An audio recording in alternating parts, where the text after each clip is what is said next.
सदाशिवसमारम्भां शङ्कराचार्यमध्यमाम् अस्मदाचार्यपर्यन्तां वन्दे गुरुपरम्पराम्। श्रुतिस्मृतिपुराणानाम् आलयं करुणालयं नमामि भगवत्पादं शङ्करं लोकशङ्करम्। शङ्कारूपेण मच्चित्तं पञ्चीकृतमभूद्यया किङ्करीयस्य सामाया शङ्कराचार्यमाश्रये। प्रह्लादभरतो देवो यो नृसिंहः परो हरिः नृसिंहोपासकं नित्यं तं नृसिंहगुरुं भजे। श्री सच्चिदानंद शिवाभिनव्य नृसिंहभारत्यभिधान्यतीन्द्रान् विद्यानिधीन् मंत्रनिधीन् सदात्मनिष्ठान् भजे मानव शुभरूपान्। तदात्मध्याननिरतं विषयेभ्यः पराङ्मुखं नौमि शास्त्रेषु निष्णातं चन्द्रशेखरभारतीं विवेकिनं महाप्रज्ञं श्रीयोगार्यक्षमानिधिं सदाभिनवपूर्वं तं विद्यातीर्थगुरुं भजे।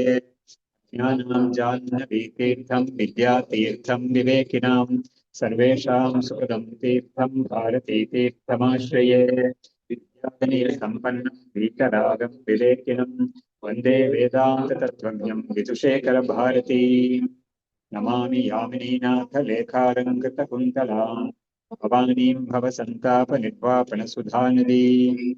नमः श्री शङ्करानन्दगुरुपादाम्बुजन्मने सविलासमहामोहग्राहग्रासैककर्मणे तत्पादाम्बुरुहद्वन्द्वसेवानिर्मलचेतसां सुखबोधाय तत्त्वस्य विवेकोऽयं विधीयते।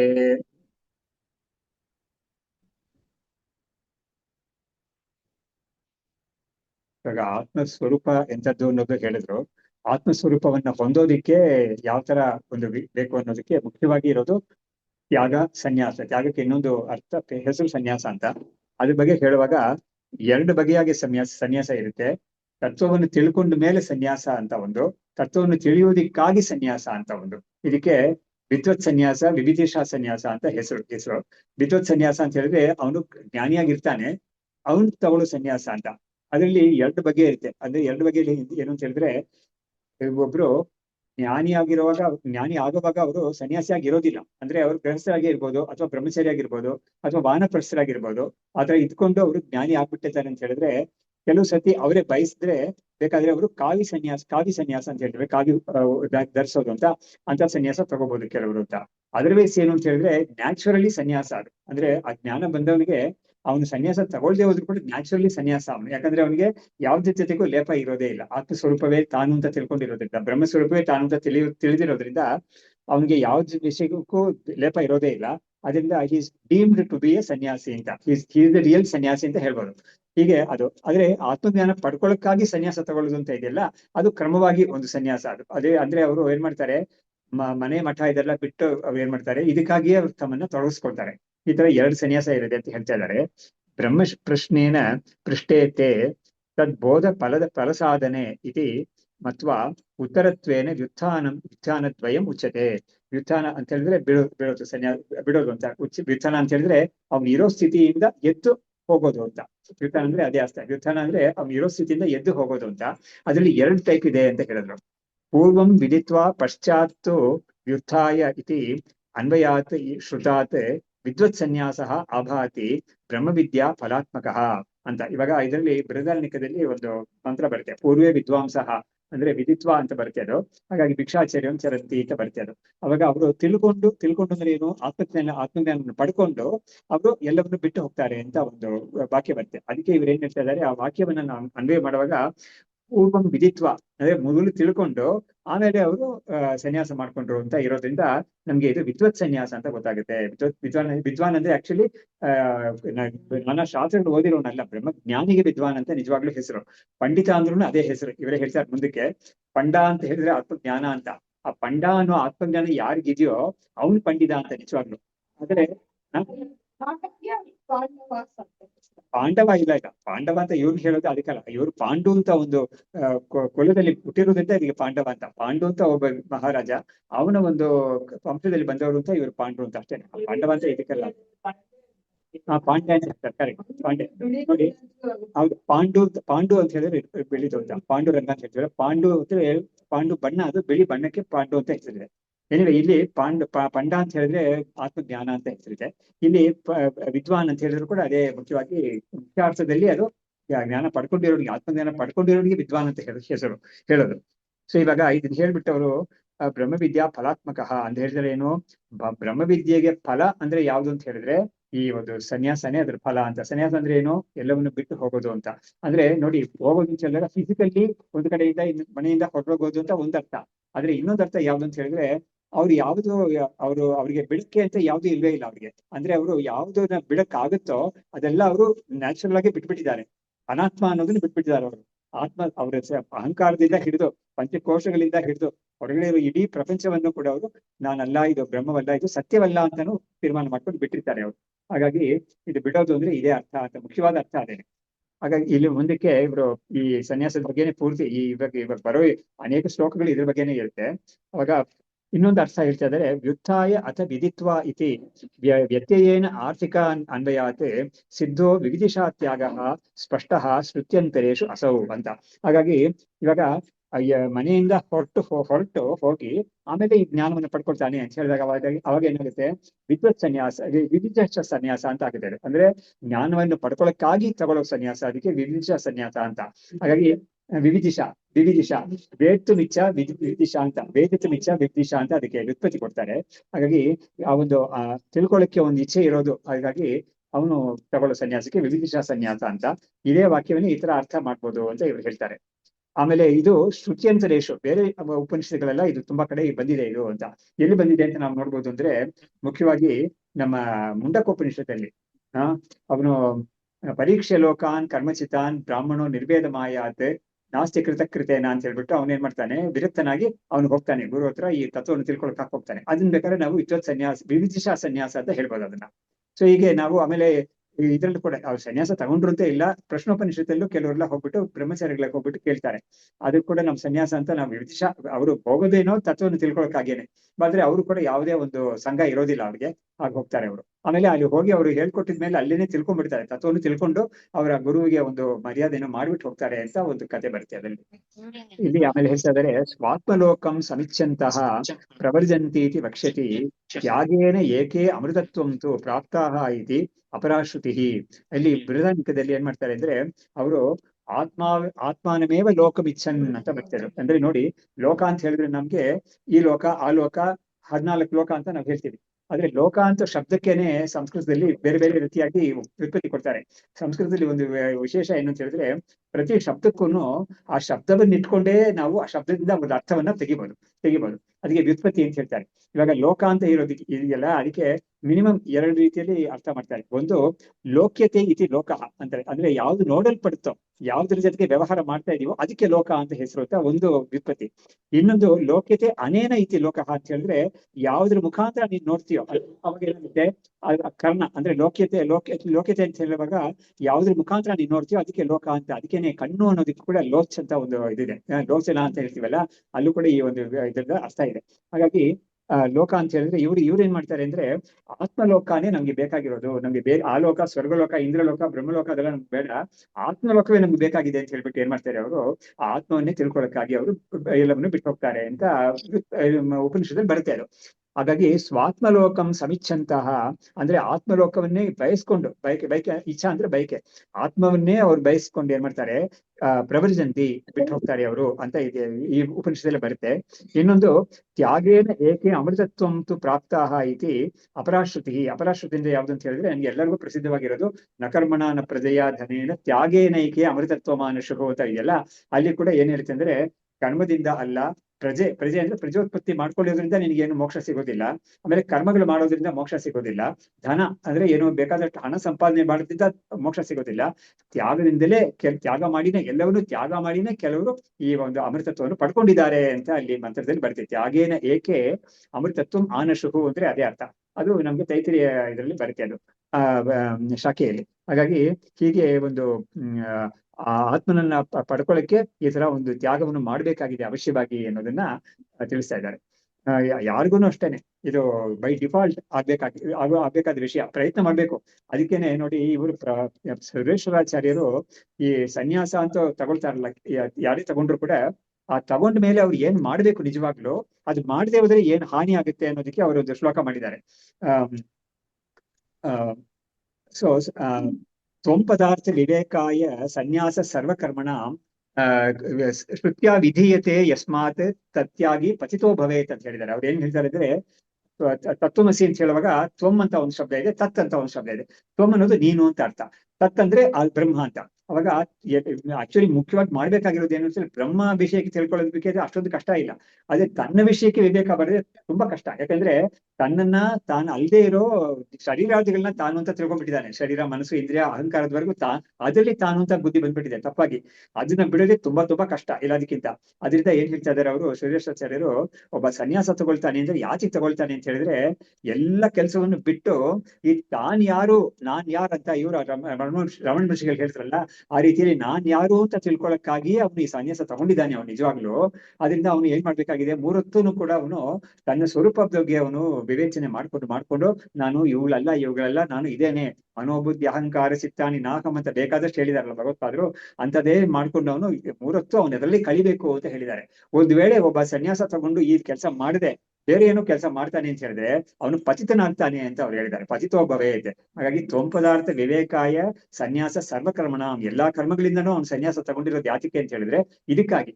ಇದು ಮಾಡದೆ ಒಂದ್ಸುಮ್ಮೆ ಅವನು ಸನ್ಯಾಸ ತಗೊಂಡು ಇದನ್ನ ಮಾಡದೆ ಹೋದ್ರೆ ಅವನು ಪತಿತನಾಗ್ತಾನೆ ಅಂತ ಆಗ್ತದೆ. ಪತಿತ ಅಂದ್ರೆ ಏನು ಅಂದ್ರೆ ನೋಡಿ ಇವಾಗ ನಿಜವಾಗ್ಲೂ ಒಬ್ಬ ಬದುಕಿದ್ದಾನೆ ಅಂತ ಹೇಳಿದ್ರೆ ಅವನು ಆತ್ಮ ಉದ್ಧಾರಕ್ಕಾಗಿ ಏನೋ ಮಾಡ್ಕೋಬೇಕು ಖಂಡಿತ. ಅದರಿಂದ ಅದೇ ಮನುಷ್ಯನ ಜನ್ಮದ ಒಂದು ಉದ್ದೇಶ.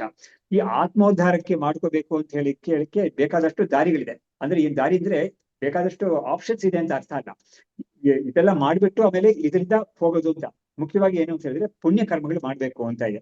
ಪುಣ್ಯ ಕರ್ಮ ಮಾಡ್ತಾ ಏನಾಗುತ್ತೆ, ಅವನಿಗೆ ಮನಸ್ಸು ಶುದ್ಧಿ ಆಗುತ್ತೆ ಅವನಿಗೆ. ಅವಾಗ ಏನಾಗುತ್ತೆ, ಉಪನಿಷತ್ತು ಈ ಬೃಹದಾರಣ್ಯಕೆ ಹೇಳೋ ರೀತಿಯಲ್ಲಿ ತಮೇತಂ ವೇದಾನುವಚನೇನ ಬ್ರಾಹ್ಮಣ ವಿವಿಧಿಶಂತಿ ಯಜ್ಞೇನ ದಾನೇನ ತಪಸ ಅನಾಶಕೇನ ಅಂತ ಒಂದು ವಾಕ್ಯದಲ್ಲಿ ಉಪನಿಷತ್ತು ಹೇಳುತ್ತೆ. ಈ ಬೃಹದಾರಣ್ಯಕದಲ್ಲಿ ಹೇಳುತ್ತೆ. ಏನ್ ಹೇಳುತ್ತೆ ಅಂದ್ರೆ ವೇದಾನುವಚನ ಅಂತ ಹೇಳಿದ್ರೆ ವೇದವನ್ನು ಅಧ್ಯಯನ ಮಾಡೋದು ಅಂತ. 8 ವಯಸ್ಸಿಗೆಲ್ಲ ಉಪನಯನ ಮಾಡಿ ಅವನು ಗುರುಕುಲಕ್ಕೆ ಸೇರಿಸಿ ವೇದವನ್ನು ಅಧ್ಯಯನ ಮಾಡೋದು ಅಂತ. ಅದು ಒಂದು ರೀತಿಯಾದ ಮಾಡ್ಬೇಕಾದ ವಿಷಯ ಒಬ್ಬ ಹುಡುಗನಾಗಿ ಹುಟ್ಟಿದಾನೆ ಅಂತ ಹೇಳಿದ್ರೆ. ಆಮೇಲೆ ಯಜ್ಞ ದಾನ ತಪಸ್ಸು ಇದೆಲ್ಲ ಅನಾಶಕೇನ ಅಂತ ಹೇಳಿದ್ರೆ ಉಪವಾಸಾದಿ ತಪಸ್ಸುಗಳು, ಇದೆಲ್ಲವೂ ಕೂಡ ಒಬ್ಬ ಮಾಡ್ಬೇಕಾಗಿರೋದು ಯಾತಿಕೆ ಅಂತ ಹೇಳಿದ್ರೆ ಇದೆಲ್ಲ ಮಾಡ್ತಾ ಅವನಿಗೆ ಚಿತ್ತಶುದ್ಧಿಯಾಗಿ ಆತ್ಮವನ್ನು ತಿಳ್ಕೊಳ್ಳಕ್ಕೆ ಅಂತ ಒಂದು ಬಯಕೆ ಉಂಟಾಗುತ್ತಂತೆ ಒಳಗಡೆ. ಅದು ಎಷ್ಟು ಅದು ಸೈಕಾಲಜಿ, ಅದು ಸೈಕಾಲಜಿನೇ ಅದು ವಿಷಯವಾಗಿ. ನಿಜವಾಗ್ಲು ಒಬ್ಬ ನಿಷ್ಕಾಮನಾಗಿ ನೋಡಿ ಈಗ ಇದೆಲ್ಲ ಮಾಡ್ಬೇಕು ಅಂತ ಇದೆ. ಯಜ್ಞಾದಾನ ತಪಸ್ಸು ಎಲ್ಲರೂ ಮಾಡ್ಬೇಕು ಅಂತ ಇದೆ. ಆ ಯಜ್ಞಾದಾನ ತಪಸ್ಸು ಎಲ್ಲರಿಗೂ ಕೂಡ ಏನು ಕೋಟ್ಯಾಂತರ ರೂಪಾಯಿ ಲಕ್ಷಾಂತರ ರೂಪಾಯಿ ಖರ್ಚು ಮಾಡಿ ಮಾಡಕ್ಕಾಗುತ್ತಾ ಅಂದ್ರೆ ನಾವು ಕೇಳಂಗಿಲ್ಲ. ಯಾರ್ಯಾರಿಗೆ ಯಾವ್ಯಾವ ಯೋಗ್ಯತೆ ಇದೆಯೋ ತಪಸ್ ಮಾಡಕ್ಕೆ ಅದದು ಅವ್ರವ್ರು ಮಾಡ್ಬೇಕು ಅಂತ. ಅದಕ್ಕೆ ಒಂದು ಕಥೆ ಹೇಳ್ತಾರಲ್ಲ, ಇವಾಗ ದಾನ ಮಾಡಬೇಕು ಅಂತ ಇದೆ. ಅದು ತುಂಬಾ ಬಡವನಾಗಿರೋನು ಅವನಿಗೆ ಏನಾಗತ್ತೋ ಅದನ್ನ ದಾನ ಮಾಡ್ತಾನೆ. ಅವ್ನು ಏನಾದ್ರೂ ಒಂದು ತುಂಬಾ ಅವನಿಗಿಂತ ಬಡವನಾಗಿರೋನಿಗೆ ಒಂದು 10 ರೂಪಾಯಿಗೋ 20 ರೂಪಾಯಿಗೋ ತರಕಾರಿ ತಕೊಟ್ಟ ಅಂತ ಹೇಳಿದ್ರೆ ಇವನ್ ವಿಷಯಕ್ಕೆ ಅದು ಒಳ್ಳೆ ದಾನ ಆಗುತ್ತೆ. ಇದನ್ನ ನೋಡ್ಬಿಟ್ಟು ಇದು ಅವನಿಗೆ ಪುಣ್ಯ ಕೊಡ್ತಿತ್ತು. ಯಾರೋ ಬಡವನಾಗಿರೋನು ಏನೋ ಸ್ವಲ್ಪ ಕಿಂಚಿತ್ತು, ಏನೋ 10 ರೂಪಾಯಿ 20 ರೂಪಾಯಿಗೆ ಒಂದು ದಾನ ಮಾಡ್ಲಾದ್ರೆ ಅದು ತುಂಬಾ ದೊಡ್ಡದು. ಇದು ನೋಡ್ಬಿಟ್ಟು ಒಬ್ಬ ರಾಜ ಆಗಿರೋನು ಅವನು ಕೂಡ ಒಬ್ರಿಗೆ ಒಂದು ತರಕಾರಿ ಕೊಡ್ತೀನಿ ನಾನು ಅಂತ ಅವನು ಮಾಡಿದ್ರೆ ಅದು ಅವನಿಗೆ ಯೋಗ್ಯಕ್ಕೆ ಸರಿಯಾದ ಅಲ್ವೇ ಇಲ್ಲ. ಅದು ಅವನಿಗೆ ಅದರಿಂದ ತುಂಬಾ ಪುಣ್ಯ ಬರೋದಿಲ್ಲ, ಇನ್ನು ಸ್ವಲ್ಪ ಕೇಡೆ ಅವನಿಗೆ ಬರುತ್ತೆ. ಹಾಗಾಗಿ ಈ ತರ ಪುಣ್ಯಕ್ಕೆ ಅಂತ ಬೇಕಾದಷ್ಟು ದಾರಿ ಮಾಡಿದ್ದಾರೆ. ಒಬ್ಬ ಗೃಹಸ್ಥನಾಗಿರೋನು ಅವನಿಗೆ ಸ್ವಲ್ಪ ಹಣವಂತನಾಗಿದ್ರೆ ಅವನು ದೇವಸ್ಥಾನ ಕಟ್ಟೋದು ಅಥವಾ ಕೆರೆ ಬಾವಿ ತರ ತೋರಿಸೋದು, ಅಂದ್ರೆ ಪರೋಪಕಾರ ಜನಗಳಿಗೆಲ್ಲ ಅನುಕೂಲ ಆಗಿರ್ತಾರ ವಿಷಯಗಳೆಲ್ಲ ಮಾಡೋದು ಅಂತ. ಈ ತರ ದಾನದಲ್ಲೂ ಬೇಕಾದಷ್ಟು ಹೇಳಿದ್ದಾರೆ. ಇದರಿಂದ ಅವನಿಗೆ ಪುಣ್ಯ ಬರುತ್ತೆ ಅಂತ. ಈ ಪುಣ್ಯದಿಂದ ಅವನು ಏನ್ ಮಾಡ್ತಾನೆ, ಅದು ಕೂಡ ಇದೆಲ್ಲ ಮಾಡೋವಾಗ್ಲೂ ಕೂಡ ಅವರಿಗೆ ನಮ್ಗೆ ಒಂದು ಒಳ್ಳೆ ಲೋಕಕ್ಕೆ ಹೋಗ್ಬೇಕು, ನಮ್ಗೆ ಭೋಗವನ್ನು ಅನುಭವಿಸ್ಬೇಕು ಅಂತ ಬುದ್ಧಿ ಇಲ್ಲದೆ ಮಾಡಿದ್ರು ಅಂತ ಹೇಳಿದ್ರೆ ಅವಾಗ ಏನಾಗುತ್ತೆ, ಈ ಆತ್ಮ ಸ್ವರೂಪವನ್ನು ತಿಳ್ಕೊಳ್ಬೇಕು ಅಂತ ಒಂದು ಇಚ್ಛೆ ಬರುತ್ತೆ ಅಂತ ಹೇಳ್ತಾ ಇದ್ದಾರೆ. ನಮ್ಮ ವಿದ್ಯಾರ್ಥಿ ಹೇಳ್ತಾರೆ, ಅದು ತುಂಬಾ ಚೆನ್ನಾಗಿ ಡೆಮೋನ್ಸ್ಟ್ರೇಟ್ ಮಾಡ್ತಾರೆ ಅವರು. ಅವ್ರು ಯಾವ ತರ ಮಾಡ್ತಾರೆ ಅಂತ ಹೇಳಿದ್ರೆ, ಸಾಮಾನ್ಯವಾಗಿ ಒಂದು ಶುದ್ಧಿ ಇಲ್ಲದೆ ಇರೋ ಮನಸ್ಸಿಗೆ ಈ ಆತ್ಮತತ್ವವನ್ನು ಹೇಳಕ್ ಹೋದ್ರೆ ಅದಕ್ಕೆ ಹಿಡ್ಸೋದೇ ಇಲ್ಲ. ಅದಕ್ಕೆ ಅವ್ರು ಏನು ಎಕ್ಸಾಂಪಲ್ ಕೊಡ್ತಾರೆ ಅಂತ ಹೇಳಿದ್ರೆ, ಒಬ್ಬನಿಗೆ ಜಾಂಡಿಸ್ ಅಂತ ಹೇಳಿದ್ರೆ ಏನು ಕಾಮಾಲೆ ಅಂತ ಹೇಳ್ತೀವಲ್ಲ, ಅದು ಬಂದಿರೋ ಅದು ಆ ಒಂದು ಕಾಯಿಲೆ ಇರೋನಿಗೆ ಎಷ್ಟೇ ರುಚಿಯಾಗಿರೋ ಒಂದು ವಸ್ತುವನ್ನು ಕೊಟ್ಟರು ಕೂಡ ಅವನಿಗೆ ಹಿಡಿಸೋದೇ ಇಲ್ಲ, ಒಂಚೂರಿ ಹಿಡಿಸೋದಿಲ್ಲ. ಅವನಿಗೆ ತಗೊಂಡೋಗಿ ಇಲ್ಲಿಂದ ಅಂತ ಹೇಳ್ಬಿಡ್ತಾನೆ ಅವನು. ಅದೇ ವಿಷಯವನ್ನ ಅವನು ಬೇಕಾದಷ್ಟು ಸತಿ ಅವನು ಮಾಡಿಸಿ ತಿಂದಿರ್ತಾನೆ, ಅವನಿಗೆ ತುಂಬಾ ಇಷ್ಟ ಆ ವಿಷಯ. ಆದ್ರೆ ಇವನಿಗೆ ಈ ಕಾಯಿಲೆ ಬಂದಿರೋ ಸಮಯದಲ್ಲಿ ಅವನ ಮುಖ ಅದ್ರ ಕಣ್ಣಿಂದ ನೋಡಿದ್ರೆ ಕೂಡ ಅವ್ನಿಗೆ ಇಷ್ಟ ಆಗೋದಿಲ್ಲ ಅದನ್ನ, ಯಾಕಂದ್ರೆ ರುಚಿ ಇರೋದೇ ಇಲ್ಲ ಅದಕ್ಕೆ. ಹಾಗಾಗಿ ಒಂದು ಜುಗುಪ್ಸೆ ಇರುತ್ತೆ ಅದಕ್ಕೆ. ಸೊ ಅವ್ರು ವಿದ್ಯಾರ್ಥಿಗಳು ಹೇಳ್ತಾರೆ, ಯಾರಿಗೆ ಈ ಒಂದು ಶುದ್ಧಿ ಇರುವ ಮನಸ್ಸು, ಅವ್ರಿಗೆ ಈ ಆತ್ಮತತ್ವದ ಬಗ್ಗೆ ಏನಾದ್ರು ಹೇಳಕ್ ಹೋದ್ರೆ ಅವ್ರಿಗೆ ಇರುತ್ತೆ, ಅವ್ರಿಗೆ ಇದು ಬೇಡ ಬೇಡ ಅಂತ ಅನ್ಸುತ್ತೆ ಇದು. ಆದ್ರೆ ಯಾರಿಗೆ ಮನಸ್ಸು ಶುದ್ಧವಾಗಿದೆಯೋ ಅವ್ರಿಗೆ ಇದು ಬಯಕೆ ಇರುತ್ತೆ, ಇದು ಬೇಕು ಅಂತ ಅನ್ಸುತ್ತೆ ಅವ್ರಿಗೆ. ಹಾಗಾಗಿ ಬೇಕು ಅಂತ ಅನಿಸ್ಬೇಕು ಎಲ್ಲರಿಗೂ ಕೂಡ, ನ್ಯಾಚುರಲಿ ಎಲ್ಲರಿಗೂ ಕೂಡ ಇದು ಬೇಕು ಅಂತ ಅನ್ಸೋದಿಲ್ಲ. ಹಾಗಾಗಿ ಯಾಕಂದ್ರೆ ಜನ್ಮಾಂತರವಾಗಿ ನಾವು ಈ ಕಡೆ ತಿರ್ಕೊಂಡೇ ಇಲ್ಲ, ನಾವು ಬೇರೆ ಕಡೆ ತಿರ್ಕೊಂಡಿದ್ದೀವಿ, ಬೇರೆ ಏನೇನೋ ಮಾಡ್ಕೊಂಡಿದ್ದೀವಿ. ಇವಾಗ ಇದ್ರ ಬಗ್ಗೆ ನಾವು ಸ್ವಲ್ಪ ತಿಳುವಳಿಕೆ ಬಂದ ಮೇಲೆ ನಾವು ಈ ಕಡೆ ತಿರ್ಕೊಳಕ್ ನಾವು ಪ್ರಯತ್ನ ಮಾಡುವಾಗ, ಅವಾಗ ನಮಗೆ ಈ ಆತ್ಮ ವಿಷಯದಲ್ಲಿ ಒಂದು ರುಚಿಯನ್ನ ನಾವು ಉಂಟು ಮಾಡ್ಕೋಬೇಕು ಅಂತ ಹೇಳ್ತಾರೆ. ಆ ರುಚಿ ಹೇಗೆ ಉಂಟಾಗುತ್ತೆ ಅಂತ ಹೇಳಿದ್ರೆ, ಆ ಉಪನಿಷತ್ತೆ ಹೇಳುತ್ತೆ, ಒಬ್ಬ ತನಗೆ ವಿಹಿತವಾದ ಈ ಕರ್ಮಗಳನ್ನೆಲ್ಲ ಅವನು ಕರ್ಮ ಯೋಗ ರೀತಿಯಲ್ಲಿ ಮಾಡ್ತಾ ಮಾಡ್ತಾ ಮಾಡ್ತಾ ಅವನಿಗೆ ಅಂತಃಕರಣ ಶುದ್ಧವಾಗುತ್ತೆ. ಶುದ್ಧವಾಗುವಾಗ ಅವಾಗ ಏನಾಗುತ್ತೆ, ಈ ಆತ್ಮ ಸ್ವರೂಪದ ಬಗ್ಗೆ ಅವನಿಗೆ ತಿಳ್ಕೊಳಕ್ಕೆ ಒಂದು ರುಚಿ ಬರುತ್ತೆ ಅವನಿಗೆ. ವಿವಿಧಿಷ ಅಂತ ಹೇಳ್ತಾರೆ ಅದಕ್ಕೆ. ಅಂದ್ರೆ ಈ ಆತ್ಮವನ್ನು ತಿಳ್ಕೊಬೇಕು ಅಂತ ಒಂದು ಇಚ್ಛೆ ಇರುತ್ತಲ್ಲ, ಅದು ಆ ಬಯಕೆ ಒಬ್ಬನಿಗೆ ಉಂಟಾಗ್ಬೇಕು, ಅದು ಉಂಟು ಮಾಡ್ಕೋಬೇಕು ಅವನು. ನಿಜವಾಗ್ಲು ನಮ್ಗೆ ಸಾಮಾನ್ಯವಾಗಿ ಎಲ್ಲರಿಗೂ ಕೂಡ ಲೌಕಿಕ ವಿಷಯದಲ್ಲಿ ಯಾರು ಹೇಳ್ಕೊಡ್ದೇನೆ ವಿದುಷಿ ಉಂಟಾಗಿರುತ್ತೆ ಅದು. ಆದ್ರೆ ಅದನ್ನ ತಪ್ಪಿಸಿ ಈ ಕಡೆ ಉಂಟಾಗ್ಬೇಕು ಅನ್ನೋ ಕಾರಣಕ್ಕಾಗಿ ಈ ಕರ್ಮಗಳನ್ನೆಲ್ಲ ಈ ತರ ಮಾಡ್ಬೇಕು, ಚಿತ್ತಶುದ್ಧಿಗಾಗಿ ಮಾಡ್ಬೇಕು ಅಂತ ಹೇಳಿದ್ದಾರೆ ಅದು. ಹಾಗಾಗಿ ಒಬ್ಬನಿಗೆ ಈ ತರ ಮಾಡ್ತಾ ಮಾಡ್ತಾ ಅವನಿಗೆ ಇದು ಉಂಟಾಗುತ್ತೆ ಅಂತ ಹೇಳಿದ್ದಾರೆ. ಅವಾಗ ಏನಾಗುತ್ತೆ, ಇದು ಮಾಡ್ತಾ ಮಾಡ್ತಾ ಅಂತ ಹೇಳುವಾಗ ನಮಗೆ ಒಂದು ಸಾಮಾನ್ಯವಾಗಿ ಒಂದು ಯಾವ್ದೇ ಒಂದು ನೋಡಿ, ಇವಾಗ ನಾವು ತರಕಾರಿ ಒಂದು 10 ರೂಪಾಯಿ ತರಕಾರಿ ತಕ್ಕೊಟ್ಟ ಅಂತ ಹೇಳುವಾಗ ಅವ್ನು ಏನ್ ಮಾಡ್ತಾನೆ, ನಮ್ಗೆ ಅವನ ಹತ್ರ ಇರೋ ಒಂದು ಹಣವನ್ನ ಅವನು ನಂದಲ್ಲ ಇದು ಅಂತ ಅವ್ನಿಗೆ ಕೊಡ್ತಾನೆ. ಇದು ಈ ತರ ಯಾಗದಲ್ಲಿ ಎಲ್ಲ ಕಡೆನೂ ದಾನದಲ್ಲಿ ಇದು ನಂದಲ್ಲ, ನ ಮಮ ಅಂತ, ಇದನ್ನ ಮಮ ಅಂತ ಒಂದು ಬುದ್ಧಿಯಿಂದ ಅವನು ಮಾಡ್ಬೇಕು. ಇದೆಲ್ಲ ನಂದು ನಂದು ಅಂತ ಸೇರಿಸಿಟ್ಕೊಂಡಿರ್ತಾನೆ. ಅದನ್ನ ಎಷ್ಟೆಷ್ಟು ಅವ್ನು ಕೊಡ್ತಾ ಇರ್ತಾನೆ ಅವಾಗ ನಂದಲ್ಲ ಅಂತ, ಅವಾಗ ಅದನ್ನ ಬಿಡ್ತಾ ಇದ್ದಾನೆ. ಅವಾಗ ಆ ಜಾಗದ ಆ ಒಂದು ಅಂಶದಲ್ಲಿ ಕೂಡ ಒಂದು ತ್ಯಾಗನೇ ಅದು. ಹಾಗಾಗಿ ಒಬ್ಬರಿಗೆ ಒಂದು ಶ್ರಮದಿಂದ ಒಂದು ಏನು ಹೇಳ್ಕೊಟ್ಟ ಅಂತ ಹೇಳಿದ್ರೆ ಅದು ಕೂಡ ಒಂದು ರೀತಿಯಲ್ಲಿ ತ್ಯಾಗನೇ ಅದು. ಸೊ ಇದೆಲ್ಲ ಪುಣ್ಯಕರ. ಆದ್ರೆ ಪುಣ್ಯ ಅನ್ನೋದು ಯಾವ್ದೋ ಲೋಕದಲ್ಲಿ ಹೋಗಿ ಭೋಗವನ್ನ ಅನುಭವಿಸಕ್ಕಾಗಿ ಪುಣ್ಯ ಅಲ್ಲ ಇದು. ಈ ಪುಣ್ಯ ಅದು it will get converted into ಶಮ ದಮ ಉಪರತಿ ತಿತಿಕ್ಷಾ ಅಂತ ಏನಾಗಿ ಸಾಧನೆ ಚತುಷ್ಟಯವಾಗಿ ಕನ್ವರ್ಟ್ ಆಗುತ್ತೆ ಈ ಒಂದು ಪುಣ್ಯ ಅನ್ನೋದು. ಹಾಗಾಗಿ ಇದಕ್ಕೆ ಎನ್ಕ್ಯಾಶ್ ಮಾಡ್ಕೋಬೇಕು ಅಂತ ಹೇಳ್ತಾರೆ ಅದನ್ನ. ಈ ಪುಣ್ಯ ಅನ್ನೋದು ಒಂದು ಕ್ರೆಡಿಟ್ ಕಾರ್ಡ್ ತರ ಅದು. ಅದನ್ನ ನೀನು ಬೇಕಾದಷ್ಟು ಸಂಪಾದನೆ ಮಾಡ್ಕೊಂಡು ಯಾವ್ದೋ ಸ್ವರ್ಗಲೋಕದಲ್ಲೂ ಎಲ್ಲೋ ಹೋಗ್ಬಿಟ್ಟು ಆಯಾ ಭೋಗಕ್ಕೆಲ್ಲ ನೀನು ಖರ್ಚು ಮಾಡಿದ್ರೆ ಅದು ನಿನಗೆ ಶ್ರೇಯಸ್ ಆಗೋದಿಲ್ಲ. ಅದು ಅದನ್ನ ಇದಕ್ಕೆ ಖರ್ಚು ಮಾಡ್ಕೊಟ್ರೆ ನಿನಗೆ ಅನುಕೂಲವಾಗಿರುತ್ತೆ ಅಂತ ಶಾಸ್ತ್ರದಲ್ಲಿ ಹೇಳ್ಕೊಡ್ತಾರೆ. ಅವಾಗ ಈ ಒಂದು ತ್ಯಾಗವನ್ನ ತ್ಯಾಗೇನ ಏಕೆ ಅಂತ ಹೇಳ್ಬಿಟ್ಟು ಪ್ರಜೆಯನ್ನ ಉತ್ಪತ್ತಿ ಮಾಡ್ಕೊಳ್ಳೋದ್ರಿಂದಲೋ ಅಥವಾ ಹಣವನ್ನು ಸಂಪಾದನೆ ಮಾಡ್ಕೊಳ್ಳೋದ್ರಿಂದಲೋ ಬೇಕಾದಷ್ಟು ಕರ್ಮಗಳು ಮಾಡ್ಕೊಳ್ಳೋದ್ರಿಂದಲೋ ಅದು ಅಮೃತತ್ವ ಅನ್ನೋದು ಸಿಕ್ಕಲ್ಲ, ಮೋಕ್ಷ ಅನ್ನೋದು ಸಿಕ್ಕಲ್ಲ, ಬೇರೆ ಏನೋ ಸಿಕ್ಬೋದು. ಆದ್ರೆ ಇದು ಸಿಗ್ಬೇಕಾದ್ರೆ ಇದೆಲ್ಲ ತ್ಯಾಗ ಮಾಡಿದ್ರೇನೆ ಸಿಕ್ಕತ್ತೆ ಅಂತ ಉನ್ನತ ಶ್ರುತಿ ಹೇಳುತ್ತೆ ಅಂತ ಹೇಳಿದ್ರು. ಆಮೇಲೆ ಅಲ್ಲಿ ಪೂರ್ವೇ ಬ್ರಾಹ್ಮಣ ಅಂತ ಬರುತ್ತೆ ಅದು. ಅವಾಗ ಬ್ರಾಹ್ಮಣ ಅಂತ ಬಂದಾಗ ಬ್ರಾಹ್ಮಣ ಅಂತ ಶಬ್ದ ಇರೋದ್ರಿಂದ ಇವರು ಶಂಕರಾಚಾರ್ಯರು ಏನ್ ಮಾಡಿದ್ದಾರೆ, ಅಲ್ಲಿ ಬ್ರಾಹ್ಮಣ ಅಂತ ಶಬ್ದ ಉಪನಿಷತ್ತಲ್ಲಿ ಇರೋದ್ರಿಂದ ನಿಜವಾಗ್ಲೂ ಸನ್ಯಾಸ ಅಂತ ಮಾಡ್ಕೊಳ್ಳೋದಕ್ಕೆ ಇವ್ರಿಗೇನೆ ಅಧಿಕಾರ ಇರೋದು ಅಂತ ಒಂದು ಶಾಸ್ತ್ರ ಒಪ್ಪಿದ್ದಾರೆ ಅದನ್ನ. ಆಮೇಲೆ ಅದನ್ನ ಸ್ವಲ್ಪ ಇದು ಮಾಡಿ ತ್ರೈವರ್ಣಿಕರಲ್ಲಿ ಸನ್ಯಾಸ ತಗೋಬಹುದು ಅಂತ ಒಂದಿದೆ. ಹೀಗೆ ಅಂತ ವಿಷಯಗಳಿದೆ. ಹೀಗಾಗಿ ಇದೆಲ್ಲ ಶಾಸ್ತ್ರ ಚರ್ಚೆ ಇದು. ಸೊ ಬ್ರಾಹ್ಮಣ ಗ್ರಹಣಂ ಶುತ್ವ ವಿಪ್ರಾಣಾಮೇವಂ ಭಾಷಿಕೃತೆ ಸನ್ಯಾಸಿ ಅಧಿಕೃತಿಂ ಪ್ರಾಹ ಚತುರ್ಥಾಶ್ರಮ ರೂಪಿ ಅಸೌ. ಹಾಗಾಗಿ ಇದು ಈ ಶಂಕರಾಚಾರ್ಯ ಹೇಳಿದ್ ಯಾವ್ದನ್ನ ಮನಸ್ಸಲ್ಲಿ ಇಟ್ಕೊಂಡು ಹೇಳಿದ್ದಾರೆ ಅಂತ ಹೇಳಿದ್ರೆ, ಈ ಸನ್ಯಾಸ ಅಂತ ಒಂದು ಆಶ್ರಮ ಇದೆಯಲ್ಲ, ಅಂದ್ರೆ ಸನ್ಯಾಸ ಆಶ್ರಮ ಅಂತ ಗೃಹಸ್ಥಾಶ್ರಮ ಬಿಟ್ಟು ಸನ್ಯಾಸಾಶ್ರಮ ಅಂತ ಒಂದು ಆಶ್ರಮನೇ ಇದೆಯಲ್ಲ, ಈ 4ನೇ ಆಶ್ರಮವನ್ನು ಮನಸ್ಸಿಟ್ಕೊಂಡು ಶಂಕರಾಚಾರ್ಯ ಈ ತರ ಹೇಳಿದ್ದಾರೆ. ಅದರಿಂದ ಇವ್ರು ಕೇರ್ಫುಲ್ ಆಗಿ ಇವರು ಅರ್ಥ ಮಾಡ್ತಾ ಇದ್ದಾರೆ. ವಿದ್ಯಾರಣ್ಯರು ಭಗವತ್ಪಾದರ ಮೇಲೆ ಆಪಾದನೆ ಮಾಡ್ತಾ ಇಲ್ಲ, ಶಾಸ್ತ್ರದಲ್ಲಿ ಲೋಕದಲ್ಲಿರೋ ವ್ಯವಸ್ಥೆನೇ ಅಥವತ್ತೆ. ಹಾಗಾಗಿ ಅವ್ರಿಗೆ ಮಾತ್ರನೇ ಆ ಸನ್ಯಾಸ ತಗೊಳಕ್ಕೆ ಇದು ಯೋಗ್ಯತೆ ಇರೋದು. ಕ್ಷತ್ರಿಯರಿಗೆಲ್ಲ ಅಂತ ಸನ್ಯಾಸ ತಗೊಳಕ್ಕೆ ಇಲ್ಲ ಅವರು. ಹಾಗಾಗಿ ಯಾವುದೇ ಎಷ್ಟೇ ವಿರಕ್ತಿ ಎಲ್ಲ ಇದ್ರೂ ಕೂಡ ಕ್ಷತ್ರಿಯರು ಅವ್ರ ಸನ್ಯಾಸ ತಗೊಳಕ್ಕೆ ಅವ್ರಿಗೆ ಅಧಿಕಾರ ಇಲ್ಲ ಅಂತ ಶಾಸ್ತ್ರದಲ್ಲಿ ಒಪ್ಪಿರೋ ವಿಷಯ ಅದು. ಸೊ ಹೀಗೆ ಹಾ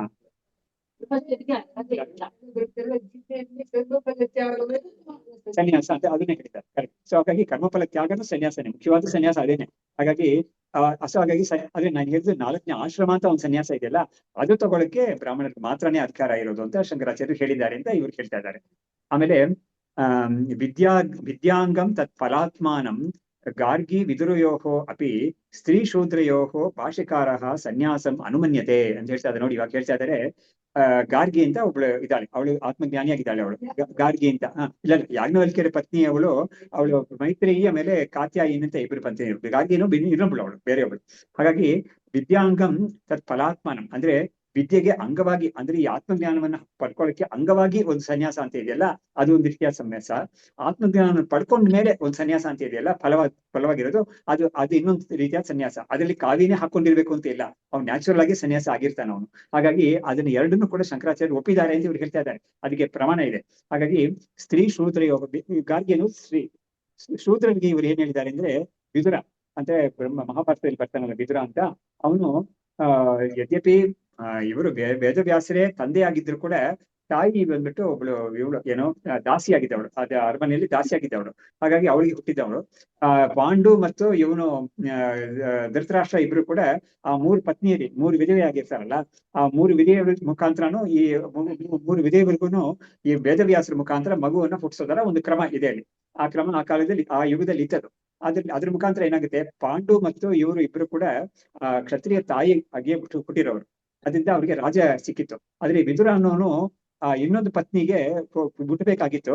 ಆದ್ರೆ ಅದೇನೋ ಒಂದ್ ಸ್ವಲ್ಪ ಒಂದು ಇದಿದೆ, ಒಂದು ಎಡವಟ್ಟು ಒಂದು ಆಗಿರುತ್ತೆ ಅದ್ರೊಳಗಡೆ. ಅವಾಗ ದಾಸಿಯನ್ನ ಕಳ್ಸಿರ್ತಾಳೆ ಅವಳು. ಹಾಗಾಗಿ ಅವಳ ಮುಖಾಂತರ ಹುಟ್ಟಿದ್ದು ಅಂತ ವಿದುರರಿಗೆ ಅವ್ರಿಗೆ ಅವ್ರನ್ನ ಶೂದ್ರ ಅಂತಾನೆ ಕನ್ಸಿಡರ್ ಮಾಡ್ಕೊಂಡಿದ್ದಾರೆ. ಹಾಗಾಗಿ ಶಂಕರಾಚಾರ್ಯರು ಅವ್ರ ಕ್ಷತ್ರಿಯ ಅಲ್ಲ ಅಂತ ಕನ್ಸಿಡರ್ ಮಾಡ್ಕೊಂಡಿದ್ದಾರೆ. ಹಾಗಾಗಿ ಅವ್ರನ್ನ ಶಂಕರಾಚಾರ್ಯರು ಹೇಳ್ತಾ ಇದ್ದಾರೆ, ಇವ್ರನ್ನ ಈ ಸ್ತ್ರೀ ಅನ್ನೋದಿಕ್ಕೆ ಈ ವಿದ್ಯೆ ಪಡ್ಕೊಳಕ್ಕಾಗಿ ಸನ್ಯಾಸ ಮಾಡಿದವಳು ಅಂತ ಹೇಳ್ಬಿಟ್ಟು ಅವಳನ್ನ ಗಾರ್ಗಿ ಅಂತ ಒಪ್ಕೊಂಡಿದ್ದಾರೆ.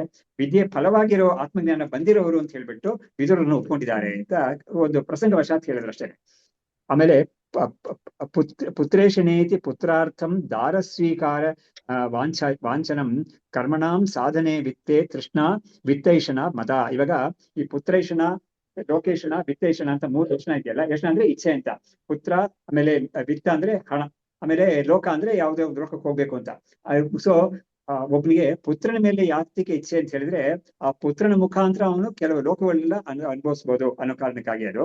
ಅದಕ್ಕಾಗಿ ಅವನ್ ಏನ್ ಮಾಡ್ತಾನೆ, ದಾರ ಪರಿಗ್ರಹ ಮಾಡ್ತಾನೆ. ಅಂದ್ರೆ ಅದಕ್ಕಾಗಿ ಮದುವೆ ಮಾಡ್ಕೊಳ್ತಾನೆ. ಮದುವೆ ಮಾಡ್ಕೊಂಡು ಅದ್ರ ಮುಖಾಂತರ ಒಂದು ಪುತ್ರವನ್ನು ಉತ್ಪತ್ತಿ ಮಾಡಿ ತನ್ನ ಮೂಲಕ ಅವನಿಗೆ ಒಂದು ಉತ್ತಮವಾದ ಗತಿ ಸಿಕ್ಕಕ್ಕೆ ನೋಡ್ಕೊಳ್ತಾನೆ. ಆಮೇಲೆ ಕರ್ಮಣಾಂ ಸಾಧನೆ ವಿತ್ತೆ ತೃಷ್ಣ ವಿತ್ತೈಷಣ. ಕರ್ಮಗಳನ್ನೆಲ್ಲ ಮಾಡ್ಬೇಕು ಅಂತ ಹೇಳಿದ್ರೆ ಅದಕ್ಕೆ ಬೇಕಾದಷ್ಟು ಹಣ ಬೇಕಾಗುತ್ತೆ. ಅಂದ್ರೆ ಏನು ಅಂದ್ರೆ ಕರ್ಮಗಳಂದ್ರೆ ದೊಡ್ಡ ದೊಡ್ಡ ಯಾಗಗಳೆಲ್ಲ ಮಾಡ್ಬೇಕು ಅಂತ ಹೇಳಿದ್ರೆ ಅದಕ್ಕೆ ಹಣ ಬೇಕಾಗುತ್ತೆ. ಈ ಹಣವನ್ನ ಒಬ್ಬ ಇಚ್ಛೆ ಪಟ್ಟು ಅದನ್ನ ಸಂಪಾದನೆ ಮಾಡ್ಕೊಳಕ್ ಹೋಗ್ತಾನಲ್ಲ, ಅದಕ್ಕೆ ವಿತ್ತೈಷಣ ಅಂತ ಒಂದು. ಲೋಕೇಶಣ ಇತಿ ದೇವಾದಿ ಉಪಾಸನಾಶ್ರುತ ನ ಕಶ್ಚಿತ್ ಅನ್ಯ ಸಂಸಾರ ಉಕ್ತಾದಸ್ತಿ ಯಶಾತ್ರಯಾತ್ ಅಂತ. ಇವಾಗ ಮೂರು ಇಚ್ಛೆ ಅಂತ ಹೇಳಿದ್ರಲ್ಲ, ಲೋಕೇಶನ, ಪುತ್ರೇಶನ, ವಿತ್ತೇಶನ ಅಂತ. ಈ ಮೂರು ಇಚ್ಛೆಗಳು ಬಿಟ್ಟು ಇದಕ್ಕಿಂತ ಹೊರಟಾಗಿ ಲೋಕ ಅನ್ನೋದು ಯಾವ್ದು, ಸಂಸಾರ ಅನ್ನೋದು ಯಾವ್ದು ಇಲ್ವೇ ಇಲ್ಲ ಅಂತ ಹೇಳಿದ್ರು. ಸಂಸಾರ ಅಂದ್ರೆ ಇದಿಷ್ಟಕ್ಕೆ ಸಂಸಾರ ಅಂತ. ಹಾಗಾದ್ರೆ ಏನಾಯ್ತು, ಸಂಸಾರ ಅಂದ್ರೆ ಏನರ್ಥ ಅಂತ ಹೇಳಿದ್ರೆ ಬಂಧದಲ್ಲಿರೋದೇ ಸಂಸಾರ ಅಂತ. ಬಿಡುಗಡೆ ಆಗೋದು ಸಂಸಾರ ಅಲ್ಲ. ಹಾಗಾಗಿ ಸಂಸಾರದಿಂದ ಬಿಡುಗಡೆ ಆಗಕ್ಕೆ ಬೇರೆ ಮಾಡ್ಬೇಕು. ಈ ವಿಷಯಗಳನ್ನ ಬಯಸೋದಲ್ಲ ಸಂಸಾರ ಬಿಡುಗಡೆ ಆಗೋಕೆ. ಹಾಗಾಗಿ ಈ ಮೂರು ಕೂಡ ಏನಾಗುತ್ತೆ ಅಂತ ಹೇಳಿದ್ರೆ ಒಬ್ಬನ ಸಂಸಾರದಲ್ಲಿ ಇಟ್ಟಿರುತ್ತೆ ಅಂತ. ಒಬ್ಬನ ಪುತ್ರನ ಉತ್ಪತ್ತಿ ಮಾಡ್ಕೊಂಡ್ರು ಅವನಿಗೆ ಸಂಸಾರದಲ್ಲಿ ಅವನು ಇರ್ತಾ ಇರ್ತಾನೆ. ಅವನ ಹಣವನ್ನು ಸಂಪಾದನೆ ಮಾಡ್ಕೊಂಡ್ರು ಕೂಡ ಸಂಸಾರದಲ್ಲೇ ಇರ್ತಾ ಇರ್ತಾನೆ. ಆಮೇಲೆ ಲೋಕವನ್ನು ಇಚ್ಛೆ ಮಾಡ್ಬಿಟ್ಟು ಅವನು ಆ ಲೋಕಕ್ಕೆ ಹೋದ್ರು ಕೂಡ ಆ ಲೋಕದಲ್ಲಿ ಹೋಗ್ಬಿಟ್ಟು ಭೋಗವನ್ನೇ ಅನುಭವಿಸ್ತಾನೆ. ಅದು ಸಂಸಾರನೇ. ಹಾಗಾಗಿ ಈ ಮೂರಲ್ಲಿ ಬಿಟ್ಟು ಸಂಸಾರ ಅನ್ನೋದು ಬೇರೆ ಇಲ್ವೇ ಇಲ್ಲ ಅಂತ ನಾವು ಲೋಕದಲ್ಲಿ ಕೂಡ ಈ ಲೋಕದಲ್ಲಿ ಕೂಡ ನೋಡ್ತೀವಿ. ಒಬ್ಬ ಚೆನ್ನಾಗಿರ್ಬೇಕು, ಅನುಕೂಲವಾಗಿರ್ಬೇಕು ಅಂತ ಹೇಳಿದ್ರೆ ಹಣವನ್ನು ಸಂಪಾದನೆ ಮಾಡ್ಕೊಂತ ನೋಡ್ತಾನೆ ಅವನು. ಹಣದಿಂದ ಬೇಕಾದಷ್ಟು ಬೇರೆ ಬೇರೆ ಭೋಗಗಳನ್ನ ಅನುಭವಿಸ್ಬೇಕು ಅಂತ ನೋಡ್ತಾನೆ ಅವನು. ಹಾಗಾಗಿ ಒಂದು ಒಂದು ಒಂದು ಏನೋ ಒಂದು ಪುತ್ರೋತ್ಪತ್ತಿನ ಒಂದು ಮಗು ಬೇಕು ಅಂತ ಕೂಡ ಎಷ್ಟೊಂದು ಖರ್ಚು ಮಾಡ್ತಾರೆ, ಎಷ್ಟೊಂದು ಕಷ್ಟ ಎಲ್ಲ ಪಡ್ತಾರೆ. ಅದ್ರಲ್ಲಿ ಎಷ್ಟೋ ಜನ ಮೋಸವು ಹೋಗ್ತಾರೆ ಇದ್ರಲ್ಲಿ ಅಲ್ವಾ. ಯಾರೋ ಒಬ್ರು ಆಸೆ ತೋರಿಸ್ತಾರೆ, ನಿನ್ಗೆ ನೋಡಿ ಈ ತರ ನೀನ್ ಟ್ರೀಟ್ಮೆಂಟ್ ಮಾಡ್ಕೋ, ನಿನ್ಗೆ ಮಗು ಹುಟ್ಟುತ್ತೆ ಅಂತ ಹೇಳ್ತಾರೆ ಅವರು. ಈ ತರ ಅವ್ರು ಹೋಗಿದ್ದು ಎಷ್ಟೋ ಜನ 50 ಲಕ್ಷ 70 ಲಕ್ಷ ಎಲ್ಲ ಕಳ್ಕೊಂಡಿದ್ದಾರೆ ಈ ತರ ಮೋಸ ಹೋಗಿ. ಈ ತರ ಅವ್ರು ಹೇಳಿದ್ರಲ್ಲಪ್ಪ ನಂಗೆ ಆಗುತ್ತೆ ಅಂತ ಅವ್ನಿಗೆ ಅಷ್ಟೊಂದು ಇಚ್ಛೆ, ಏದಾದ್ರು ಮಗು ಆಗ್ಬೇಕು ನಮ್ಗೆ ಅಂತ. ಹಾಗಾಗಿ ಈ ತರ ಎಷ್ಟೋ ಜನ ಮೋಸ ಹೋಗೋದು ಇದೆ. ಬಟ್ ಎನಿವೆ ಇದೆಲ್ಲ ಕೂಡ ಸಂಸಾರದಲ್ಲೇನೆ ಅಂತ ಇವರು ತುಂಬಾ ಕಡಾಖಂಡಿತ ಒಂದು ವಾಕ್ಯದಲ್ಲಿ ಹೇಳ್ಬಿಟ್ಟು ಇವರು ಈ ಮೂರು ವಿಧವಾದ ಬಯಕೆ ಕೂಡ ಸಂಸಾರನೇ. ಇದಕ್ಕಿಂತ ಸಂಸಾರ ಈ ಮೂರು ಬಯಕೆಗಿಂತ ಹೊರಪಟ್ಟು ಸಂಸಾರ ಅನ್ನೋದು ಯಾವ್ದು ಇಲ್ವೇ ಇಲ್ಲ ಅಂತ ಹೇಳಿದ್ರು. ಇವಾಗ ಅದನ್ನ ಬಿಡೋಗ್ತಾನೆ ಇವ್ರು ಹೇಳ್ತಾರೆ ಇವಾಗ. ಹಾಗಾಗಿ ಮನುಷ್ಯ ಲೋಕ ಪುತ್ರೇಣ ಪಿತೃಲೋಕ ತು ಕರ್ಮಣ ವಿದ್ಯೆಯ ದೇವಲೋಕ ಚ ಇತಿ ಅಬ್ರವೀತ್ ಸಂಗ್ರಹ ಶ್ರುತಿ.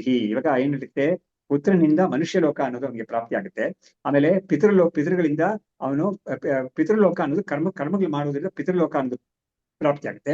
ವಿದ್ಯೆಯ ಅಂದ್ರೆ ಉಪಾಸನೆ ಮಾಡೋದ್ರಿಂದ ದೇವಲೋಕ ಅವನಿಗೆ ಪ್ರಾಪ್ತಿ ಆಗುತ್ತೆ ಅಂತ ಹೇಳ್ಬಿಟ್ಟು ಈ ತರ ಒಂದು ಶ್ರುತಿ ವಾಕ್ಯ ಕೂಡ ಇದೆ ಅಂತ ಹೇಳಿದ್ರು. ನ್ಯಾಯಾಂ ವೃತ್ತಿಂ ಸಮುಲ್ಲಂಘ್ಯ ತದ್ವಿರುದ್ಧತೆಯ ಸ್ಥಿತಿ ವ್ಯುತ್ಥಾನಂ ಉದಿತಂ ರಾಜ್ಞಃ ಸಾಮಂತೋ ವ್ಯುತ್ಥಿತೋ ಯಥಾ. ಇವಾಗ ವ್ಯುತ್ಥಾನ ಅಂತ ಹೇಳಿದ್ರೆ ಬಿಟ್ಟು ಹೋಗೋದು ಅಂತ. ಬಿಟ್ಟು ಹೋಗೋದು ಅಂದ್ರೆ ಏನರ್ಥ ಅಂತ ಹೇಳಿದ್ರೆ ಇವರು ಒಂದು ವಿಶೇಷವಾದ ಒಂದು ಅರ್ಥ ಹೇಳ್ತಾರೆ. ನೋಡು, ಒಬ್ಬ ಒಂದ್ ರೀತಿಯಲ್ಲಿ ಇದ್ದಾನೆ, ಅವನು ಆ ರೀತಿಯನ್ನು ಬಿಟ್ಟು ಅವನು ಹೊಟ್ಟೋದ ಅಂತ ಹೇಳಿದ್ರೆ ಅದಕ್ಕೆ ವ್ಯುತ್ಥಾನ ಅಂತ ಹೇಳೋದು ಅಂತ ಹೇಳ್ಬಿಟ್ಟು ಅದಕ್ಕೊಂದು ಉದಾಹರಣೆ ಕೊಡ್ತಾ ಇದ್ದಾರೆ. ರಾಜ್ಞಃ ಸಾಮಂತಃ ಅಂತ ಅಂದ್ರೆ ಒಬ್ಬ ರಾಜನಿಗೆ ಸಾಮಂತರಾಜರು ಅಂತ ಹೇಳ್ತಾರೆ. ಅಂದ್ರೆ ಏನ್ ಹೇಳ್ತಾರೆ ಅದಕ್ಕೆ, ಇಂಗ್ಲಿಷ್ ಅಲ್ಲಿ ವ್ಯಾಸಲ್ಸ್ ಅಂತ ಹೇಳ್ತಾರೆ. ಅಂದ್ರೆ ಒಬ್ಬ ರಾಜನ ಕೆಳಗಡೆ ಬೇರೆ ಬೇರೆ ಸಣ್ಣ ಸಣ್ಣ ಊರುಗಳಲ್ಲಿ ಇವನು ನೇಮನ ಮಾಡಿರ್ತಾನೆ. ಅವ್ರು ಅಲ್ಲಿದ್ಕೊಂಡು ರಾಜರಾಗಿರ್ತಾರೆ. ಆದ್ರೆ ಅವರೆಲ್ಲರೂ ಕೂಡ ಇವನಿಗೆ ಟ್ಯಾಕ್ಸ್ ಕಟ್ಟಬೇಕಾಗುತ್ತೆ. ಆ ತರ ಒಂದು ಸ್ಥಿತಿ ಇರುತ್ತೆ. ಅದರಲ್ಲಿ ಸಣ್ಣ ರಾಜ್ಯಗಳು ಅಂತ ಇರ್ತಾರಲ್ಲ, ಅವ್ರಿಗೇನೋ ಶಬ್ದ ಇದೆ ಅದಕ್ಕೆ. ಅಂತವ್ರು ಏನಾದ್ರು ಒಬ್ಬನ ಬಿಟ್ಬಿಟ್ಟು ಹೋಯ್ತು ಅಂತ ಹೇಳಿದ್ರೆ ಅದು ಯಾವ ತರ ಒಂದು ಅನ್ಯಾಚುರಲ್ ಆಗಿ ಇರುತ್ತೆ ಅದು. ಅದಕ್ಕೆ ಈ ಒಂದು ಸನ್ಯಾಸ ಅನ್ನೋದು ಸ್ವಲ್ಪ ಅನ್ಯಾಚುರಲ್ ಅಂತ ಹೇಳ್ತಾ ಇದ್ದಾರೆ ಅವರು. ಸಾಮಾನ್ಯವಾಗಿ ಇದು ಒಬ್ಬ ಅದು ಬಿಟ್ಬಿಟ್ಟು ಹೋಗ್ತಾನೆ ಅಂತ ಹೇಳಿದ್ರೆ ಅದು ತುಂಬಾ ಒಂದು ತುಂಬಾ ವಿಶೇಷವಾದ ಒಂದು ರೀತಿ ಅದು ಅಂತ. ಭಿಕ್ಷೆಯ ಲಕ್ಷ್ಯತೆ ಚರ್ಯಾಂ ಪರಿಗ್ರಹ ವಿವರ್ಜಿತ ಕಿಂ ಭೋಗ್ಯಂ ಪರಿಗೃಹ್ಣೀಯಾತ್ ಸರ್ವಭೋಗ್ಯೇಶು ದೋಷದೃಕೆ. ಇವಾಗ ಒಬ್ಬ ಭಿಕ್ಷೆಯ ಲಕ್ಷ್ಯತೆ ಚರ್ಯಾಂ ಅಂದ್ರೆ ಹೇಳಿದ್ರು ಒಬ್ಬನ ಚರ್ಯೆ, ಒಬ್ಬ ಆತ್ಮಜ್ಞಾನಿಯಾಗಿರೋನು ಅವನು ಚರ್ಯೆ ಅವ್ನು ಸರಿ ಹೇಗಿರುತ್ತೆ ಅಂತ ಹೇಳಿದ್ರೆ ಅವನು ಭಿಕ್ಷೆ ಅಂದ್ರೆ ಅವನು ಸನ್ಯಾಸಿ ಆದ್ರೆ ಅವನು ಭಿಕ್ಷೆನೆ ತಗೋಬೇಕು. ಅವನು ಬೇರೆ ಏನು ಅವ್ನು ಮಾಡಿ ಹಣ ಸಂಪಾದನೆ ಮಾಡಿ ಒಂದು ಅಡಿಗೆ ಮನೆ ಕಟ್ಕೊಂಡು ಅದರಲ್ಲಿ ಎಲ್ಲ ಮಾಡ್ಕೊಂಡು ಇರೋದು ಅವನ ಕತೆ ಅಲ್ಲ. ಯಾಕಂದ್ರೆ ಅವ್ನಿಗೆ ಏನ್ ಹೇಳ್ತಾರೆ ನಾವು ಅವಾಗಲೇ ನೋಡಿ ಶ್ಲೋಕದ ಪ್ರಕಾರ ಅವ್ನು ಯಾವಾಗ್ಲೂ ಕೂಡ ಪದಾರ್ಥವನ್ನು ಬೇಗ ಮಾಡ್ಕೊಳ್ಳೋಕೆ ಅವ್ನು ಇರೋದು. ಹಾಗಿರುವಾಗ ಅವನು ಬಿಟ್ಬಿಟ್ಟು ಅವ್ನು ಇಂಥ ಕೆಲಸಗಳೆಲ್ಲ ಮಾಡ್ತಾ ಇದ್ರೆ ಅವನಿಗೆ ಅದು ನಡೆಯಲ್ಲ. ಹಾಗಾಗಿ ಅವ್ನು ಭಿಕ್ಷೆಯ ಲಕ್ಷ್ಯತೆ ಚರ್ಯಾಂ ಪರಿಗ್ರಹ ವಿವರ್ಜಿತ ಅಂದ್ರೆ ಏನಾಯ್ತು, ಪರಿಗ್ರಹ ಅಂತ ಹೇಳಿದ್ರೆ ಒಬ್ಬರತ್ರದಿಂದ ಒಂದು ಈಸ್ಕೊಳ್ಳೋದು ತಗೊಳ್ಳೋದು ಅಂತ. ಅದ್ ಇಲ್ದೇ ಇರೋ ಒಂದು ಭಿಕ್ಷೆ ಇದು. ಅಂದ್ರೆ ಏನಾಯ್ತು, ಭಿಕ್ಷೆಗೂ ಪರಿಗ್ರಹಕ್ಕೂ ಏನ್ ವ್ಯತ್ಯಾಸ ಅಂತ ಹೇಳಿದ್ರೆ, ಪರಿಗ್ರಹ ಅಂತ ಹೇಳಿದ್ರೆ ಇನ್ನೊಬ್ಬರಿಗೆ ತನಗೆ ಬೇಕು ಅಂತ ತಗೊಳ್ಳೋದು ಪರಿಗ್ರಹ ಅಂತ. ಭಿಕ್ಷೆ ಅಂತ ಹೇಳಿದ್ರೆ ಅವನ ಜೀವನಕ್ಕೆ ಅವನ ಶರೀರವನ್ನು ಮೇಂಟೈನ್ ಮಾಡೋಕ್ಕೆ ಮಾತ್ರ ಎಷ್ಟು ಬೇಕೋ ಅದಕ್ಕೆ ಮಾತ್ರ ಪರಿಗ್ರಹ, ಅದಕ್ಕೆ ಮಾತ್ರ ಭಿಕ್ಷೆ ಅಂತ ಅದಕ್ಕೆ ಮಾತ್ರ ತಗೊಳ್ಳಿಕ್ಕೆ ಅಲು ಮಾಡಿದ್ದಾರೆ ಅದು. ಸೊ ಹಾಗಾಗಿ ಹೀಗಿರ್ತಾನೆ ಅವನು ಕಿಂ ಭೋಗ್ಯಂ ಪರಿಗೃಹ್ಯಾತ್ ಸರ್ವಭೋಗ್ಯೇಶು ದೋಷದೃಕೆ. ಇವನು ಈ ಒಂದು ಆತ್ಮ ಸಾಧನೆ ಮಾಡ್ಬೇಕು ಅಂತ ಬಂದವನು ಅಥವಾ ಆತ್ಮಜ್ಞಾನವನ್ನು ಪಡ್ಕೊಂಡಿರೋವನು, ನಾವು ಇದರಲ್ಲೇ ಕಳಿಬೇಕು ಅಂತ ಇರೋವನು ಭೋಗವನ್ನು ಬಿಟ್ಟಿದ್ದಾನೆ. ಅವನು ಭೋಗ ಬೇಡ ಅಂತ ಇಟ್ಟಿದ್ದಾನೆ ಅಂತ ಅವನು ಲೋಕದಲ್ಲಿ ಯಾವ್ದ್ರಲ್ಲಿ ತಾನೇ ಭೋಗ್ಯ ವಸ್ತುವನ್ನು ಅವನು ಸ್ವೀಕಾರ ಮಾಡಿ ಅನ್ನೋ. ಯಾಕಂದ್ರೆ ಅವನಿಗೆ ಪ್ರತಿಯೊಂದು ಭೋಗ ವಸ್ತುವಲ್ಲೂ ಕೂಡ ದೋಷ ನೋಡಿದ್ದಾನು. ಈ ಭೋಗ್ಯ ವಸ್ತುವಿನಲ್ಲಿ ಇಂಥ ದೋಷ ಇದೆ, ಅದರಿಂದ ಇದು ನನಗೆ ಬೇಡ ಅಂತ ಅವನು ಎಲ್ಲದರಲ್ಲೂ ದೋಷ ನೋಡಿರೋನು ಯಾವ ಒಂದು ಭೋಗ್ಯಕ್ಕಾಗೋ ಅವನು ಆಸೆ ಪಡೋದಿಲ್ಲ. ಹಾಗಾಗಿ ಅವ್ನ ಚರ್ಯ ಎಂಥದ್ದಾಗಿರುತ್ತೆ ಅಂತ ಹೇಳಿದ್ರೆ ಪರಿಗ್ರಹ ಇಲ್ದೇನೆ ಒಂದು ಚರ್ಯ ಅಂತಾಗಿರುತ್ತೆ ಅದು ಅಂತ. ಎಷ್ಟು ಬೇಕೋ ಅಷ್ಟು ಮಾತ್ರ ಅವ್ನ ಶರೀರ ಪೋಷಣೆಗಾಗಿ ಎಷ್ಟು ಬೇಕೋ ಅಷ್ಟು ಮಾತ್ರ ತಗೊಳ್ತಾನೆ, ಬೇರೆ ಯಾವ್ದು ಇಲ್ವೋ ಅಂತ. ನೋಡಿ ಇದರಲ್ಲಿ ಉತ್ತರ ದೇಶದಲ್ಲಿ ಈ ಹರಿದ್ವಾರ್ ಆಮೇಲೆ ಅದಕ್ಕಿಂತ ಮೇಲ್ಗಡೆ ಇರೋ ಪ್ರದೇಶ ತುಂಬಾ ಚಳಿ ಪ್ರದೇಶ. ಅಲ್ಲೆಲ್ಲ ಈ ಸನ್ಯಾಸಿಗಳಿಗೆ ತುಂಬಾ ಜನ ಅಲ್ಲಿ ಸಾಧುಗಳು ಇರ್ತಾರೆ. ಅವ್ರಿಗೆಲ್ಲ ಏನು ಬೇರೆ ಸಂಪಾದನೆ ಆಗುತ್ತಲ್ಲ ಏನು ಇಲ್ವೇ ಇಲ್ಲ. ಆದ್ರೆ ಅವ್ರ ಶರೀರವನ್ನು ಮೇಂಟೈನ್ ಮಾಡ್ಕೊಳ್ಳೋಕ್ಕಾಗಿ ಎಷ್ಟೋ ಜನ ತುಂಬಾ ದೊಡ್ಡ ಹಣವಂತರು ಆಶ್ರಮಗಳು ಕಟ್ಟಿದ್ದಾರೆ. ಅಂದ್ರೆ ಅಲ್ಲಿ ದಾನ ಮಾಡಕ್ಕೆ ಅವ್ರಿಗೆಲ್ಲ ಪ್ರತಿ ದಿವಸನೂ ಬೆಳಿಗ್ಗೆ ಒಂದ್ಸತಿ, ಮಧ್ಯಾಹ್ನ ಒಂದ್ಸತಿ, ರಾತ್ರಿ ಒಂದ್ಸತಿ ಅವ್ರಿಗೆ ಅವು ಅನ್ನ ಊಟ ಅದೆಲ್ಲ ಕೊಡಕ್ಕೆ ಒಂದು ಮಾಡಿರ್ತಾರೆ. ಅದ್ರ ಜೊತೆಗೆ ಅವರಿಗೆ ಈ ಚಳಿಗಾಲದಲ್ಲಿ ಕಂಬಳಿ ಇದೆಲ್ಲ ಕೊಡ್ತಾರೆ ಅವ್ರಿಗೆ. ಯಾಕಂದ್ರೆ ಅದು ಬೇಕೇ ಬೇಕಾಗುತ್ತೆ ಅದಕ್ಕೆ ಕಾಳೆ ಕಂಬಳಿ ಬಾಲ ಅಂತೆಲ್ಲ ಕೂಡ ಮಠ ಎಲ್ಲ ಇದೆ ನಾರ್ತ್ ಇದರಲ್ಲಿ. ಹಾಗಾಗಿ ಅಲ್ಲಿ ಅದೇ ತುಂಬಾ ಮುಖ್ಯವಾದ ಒಂದು ವಿಷಯ ಅದು. ಹಾಗಾಗಿ ಅಂಥದ್ದು ಸ್ವೀಕಾರ ಮಾಡ್ಕೋಬಹುದು. ಯಾಕಂದ್ರೆ ಅವನು ಅದಿಲ್ಲದೆ ಜೀವನನೇ ಮಾಡಕ್ ಆಗೋದಿಲ್ಲ ಅಂತ. ಸೊ ಇಂಥದೆಲ್ಲ ದಾನ ಮಾಡಕ್ಕೆ ಅಂತ ಎಷ್ಟೆಷ್ಟೋ ದೊಡ್ಡ ದಾನಿಗಳು ಇದೆಲ್ಲ ಮಾಡಿ ಅದನ್ನ ಮೇಂಟೈನ್ ಮಾಡ್ತಾ ಇದ್ದಾರೆ. ಈ ಕಾಲಕ್ಕೂ ಕೂಡ ಮೇಂಟೈನ್ ಮಾಡ್ತಾ ಇದ್ದಾರೆ ಅದನ್ನ. ಪ್ರತಿ ದಿವಸನೂ ಈ ತರ ನಾವಲ್ಲಿ ಹೋದ್ರೆ ನಾವು ಒಂದು ಕ್ಯೂ ನೋಡ್ಬೋದು, ಆ ಸಾಧುಗಳೆಲ್ಲ ನಿಂತಿರ್ತಾರೆ ಕ್ಯೂ. ರಮಣ ಮಹರ್ಷಿ ಆಶ್ರಮದಲ್ಲೂ ಕೂಡ ಇಂಥದ್ದೆಲ್ಲ ಇರುತ್ತೆ ಅಂತ ಹೇಳ್ತಾರೆ. ಸೊ ಹೀಗೆ ಲೋಕದಲ್ಲಿ ಇಂಥದ್ದೆಲ್ಲ ಮಾಡ್ತಾರೆ. ಅದೆಲ್ಲ ಅವ್ರಿಗೆ ಆ ತರ ದಾನ ಮಾಡಿದವ್ರಿಗೆ ಅದರಿಂದ ಒಂದು ದೊಡ್ಡ ಒಂದು ಪುಣ್ಯ ಸಿಗುತ್ತೆ ಅವ್ರಿಗೆ. ಲೋಕತ್ರಯ ಐಷಣಾರ್ಥೇಭ್ಯೋ ವ್ಯುತ್ಥಾನಂ ಚ ಅಪರಿಗ್ರಹ ದ್ವಯಂ ಬೋಧಮಹಿಮ್ನ ಏವ ವಿದುಷಾಂ ನತು ಯತ್ನತಃ. ಇವಾಗ ಹೇಳ್ತಾ ಇದ್ದಾರೆ ಈ ಒಂದು ಅವರು ಯಾವ ಒಂದು ಸ್ಥಿತಿಲಿ ಇದ್ದಾರೋ ಅದನ್ನ ಬಿಟ್ಟು ಹೋಗೋದು ಅಂತ ಒಂದು, ಇನ್ನೊಂದು ಪರಿಗ್ರಹ ಮಾಡದೇ ಇರೋದು. ಇದೆರಡು ಕೂಡ ನ್ಯಾಚುರಲ್ ಆಗೇ ಆತ್ಮಜ್ಞಾನಿಗೆ ಆಗೋಗ್ಬಿಟ್ಟಿರುತ್ತೆ ಅಂತ ಹೇಳ್ತಾ ಇದ್ದಾರೆ ಅವರು. ಇವಾಗ ನೋಡಿ, ಒಬ್ಬ ಆತ್ಮಜ್ಞಾನಿಯಾಗಿರೋನು ಅವನು ಯಾವ್ದೋ ಒಂದು ಭೋಗದಿಂದ ಹೊರಟೋಗಿರ್ತಾನೆ. ಅದರಿಂದ ಅವನು ಯಾವ್ದನ್ನು ಸೀಕ್ ಅಂತ ಹೇಳಿದ್ರೆ ಅವನು ಯಾವ್ದನ್ನ ಬಯಸೋದಿಲ್ಲ. ಬಯಸಿ ಅದನ್ನ ಪಡ್ಕೊಳ್ಳಕ್ಕೆ ಇವನೇನು ಪ್ರಯತ್ನ ಮಾಡೋದಿಲ್ಲ. ಹಾಗಾಗಿ ಒಂದು ಕಡೆಯಿಂದ ಬಿಟ್ಟು ಹೋಗೋದು ಅಂತ ಒಂದು, ಆಮೇಲೆ ಯಾವ್ದನ್ನು ಪರಿಗ್ರಹ ಮಾಡದೇ ಇರೋದು ಅಂತ, ಈ ಎರಡೂ ಕೂಡ ನಮ್ಗೆ ಈ ಆತ್ಮಜ್ಞಾನಿಯಲ್ಲಿ ನಾವು ನೋಡ್ತೀವಿ ಅಂತ ಹೇಳ್ತಾ ಇದ್ದಾರೆ. ಇವಾಗ ಏನು ಅಂದ್ರೆ ಇದನ್ನ ನಾವು ಇವನಿಗೆ ಕೂಡ ಅನ್ವಯಿಸಿ ನೋಡ್ಬೋದು. ಜನಕ ಉದಾಹರಣೆಗೆ ಅವನು ದೊಡ್ಡ ರಾಜ ಆಗಿದ್ದಾನೆ. ಅವನು ಜನಕ ಆಗಿದ್ದವನು ಎಷ್ಟೊಂದು ಭೋಗದಲ್ಲಿ ಅವನಿದ್ದಾನೆ. ಅವನು ಆದ್ರೂ ಕೂಡ ಅವನಿಗೆ ಮನಸ್ಸಿಂದ ಎಲ್ಲರನ್ನೂ ಬಿಡಿಸ್ಕೊಬಿಟ್ಟಿದ್ದಾನೆ ಅವನು. ಯಾಕಂದ್ರೆ ಆತ್ಮಜ್ಞಾನಿ ಆಗಿರೋದ್ರಿಂದ ಅವನು ಈ ಶರೀರವೇ ನಾನಲ್ಲ ಅಂತ ಅವನ ಬುದ್ಧಿ ಇರೋದ್ರಿಂದ ಅವನಿಗೆ ಇದೆಲ್ಲ ಹೊರಗಡೆ ಆಗ್ತಾ ಇರೋದು ಕಾಣಿಸ್ತಾ ಇದೆ. ಯಾತಕ್ಕೆ ಇದೆಲ್ಲ ಅವನಿಗೆ ಮಾತ್ರ ಆಗ್ತಾ ಇದೆ ಅಂತ ಕೇಳಿದ್ರೆ ಅದು ಪ್ರಾರಬ್ಧದಿಂದ. ಯಾಕಂದ್ರೆ ಅವನ ಪ್ರಾರಬ್ಧ ಅಥವಾ ಒಂದು ರಾಜ ಮನೆತನದಲ್ಲಿ ಹುಟ್ಟಿ ಅವನಿಗೆ ಅದ್ರ ಒಂದು ಸಿಕ್ಕಿದೆ ಅವನಿಗೆ. ಅದು ಅವನು ಆ ಶರೀರ ಇರೋ ತನಕ ಅದನ್ನ ಭೋಗ ಮಾಡುತ್ತೆ ಅದು. ಹಾಗಾಗಿ ಆ ಭೋಗದಲ್ಲಿ ರುಚಿ ಇದೇನೆ ಅವರು ಅದನ್ನ ಮಾಡ್ತಾ ಇರ್ತಾರೆ. ಅವರು ರುಚಿಯಿಂದ ಮಾಡ್ತಾರೆ ಅಂತ ಹೇಳಕ್ ಬರೋದಿಲ್ಲ ಅದನ್ನ. ಹಾಗಾಗಿ ಅವ್ರ ವಿಷಯದಲ್ಲಿ ಆತರ ಇರುತ್ತೆ ಅದು. ಸೊ ಹೀಗೆ ಆನಂದೈಕ ಸ್ವಭಾವಂ ಸ್ವಂ ಆತ್ಮಾನಂ ಪಶ್ಯತಃ ಕುತಃ ಕಾಮಃ ಪರಿಗ್ರಹೋ ವಾ ಸ್ಯಾತ್ ಯೋ ಅಕಾಮಃ ಇತಿ ವಕ್ಷ್ಯತಿ. ಯಾಕಂದ್ರೆ ಈ ಉಪನಿಷತ್ತಲ್ಲೇನೆ ಅವನ್ನ ಆತ್ಮಕಾಮಃ ಅಕಾಮಃ ಅಂತೆಲ್ಲ ಹೇಳ್ತಾರೆ. ಅಂತ ಶಬ್ದಗಳೆಲ್ಲ ಈ ಆತ್ಮಜ್ಞಾನಿಗೆ ಹೇಳ್ತಾರೆ, ಆತ್ಮಕಾಮಃ ಅಕಾಮಃ ಅಂತ. ಹಾಗಾಗಿ ಏನಾಯ್ತು, ಆತ್ಮಕಾಮ ಅಂತ ಹೇಳಿದ್ರೆ ಆತ್ಮವನ್ನು ಮಾತ್ರ ಇವನು ಬಯಸೋನು ಅಂತ. ಹಾಗಾಗಿ ಇವನಿಗೆ ಅವನು ಬೇರೆ ಏನು ದೋಷ ಹೇಳಕ್ ಆಗೋದೇ ಇಲ್ಲ. ಅದನ್ನ ಆತ್ಮವನ್ನು ಬಿಟ್ಟು ಬೇರೆ ಯಾವ್ದನ್ನು ಅವನು ಬಯಸೋದೇ ಇಲ್ಲ.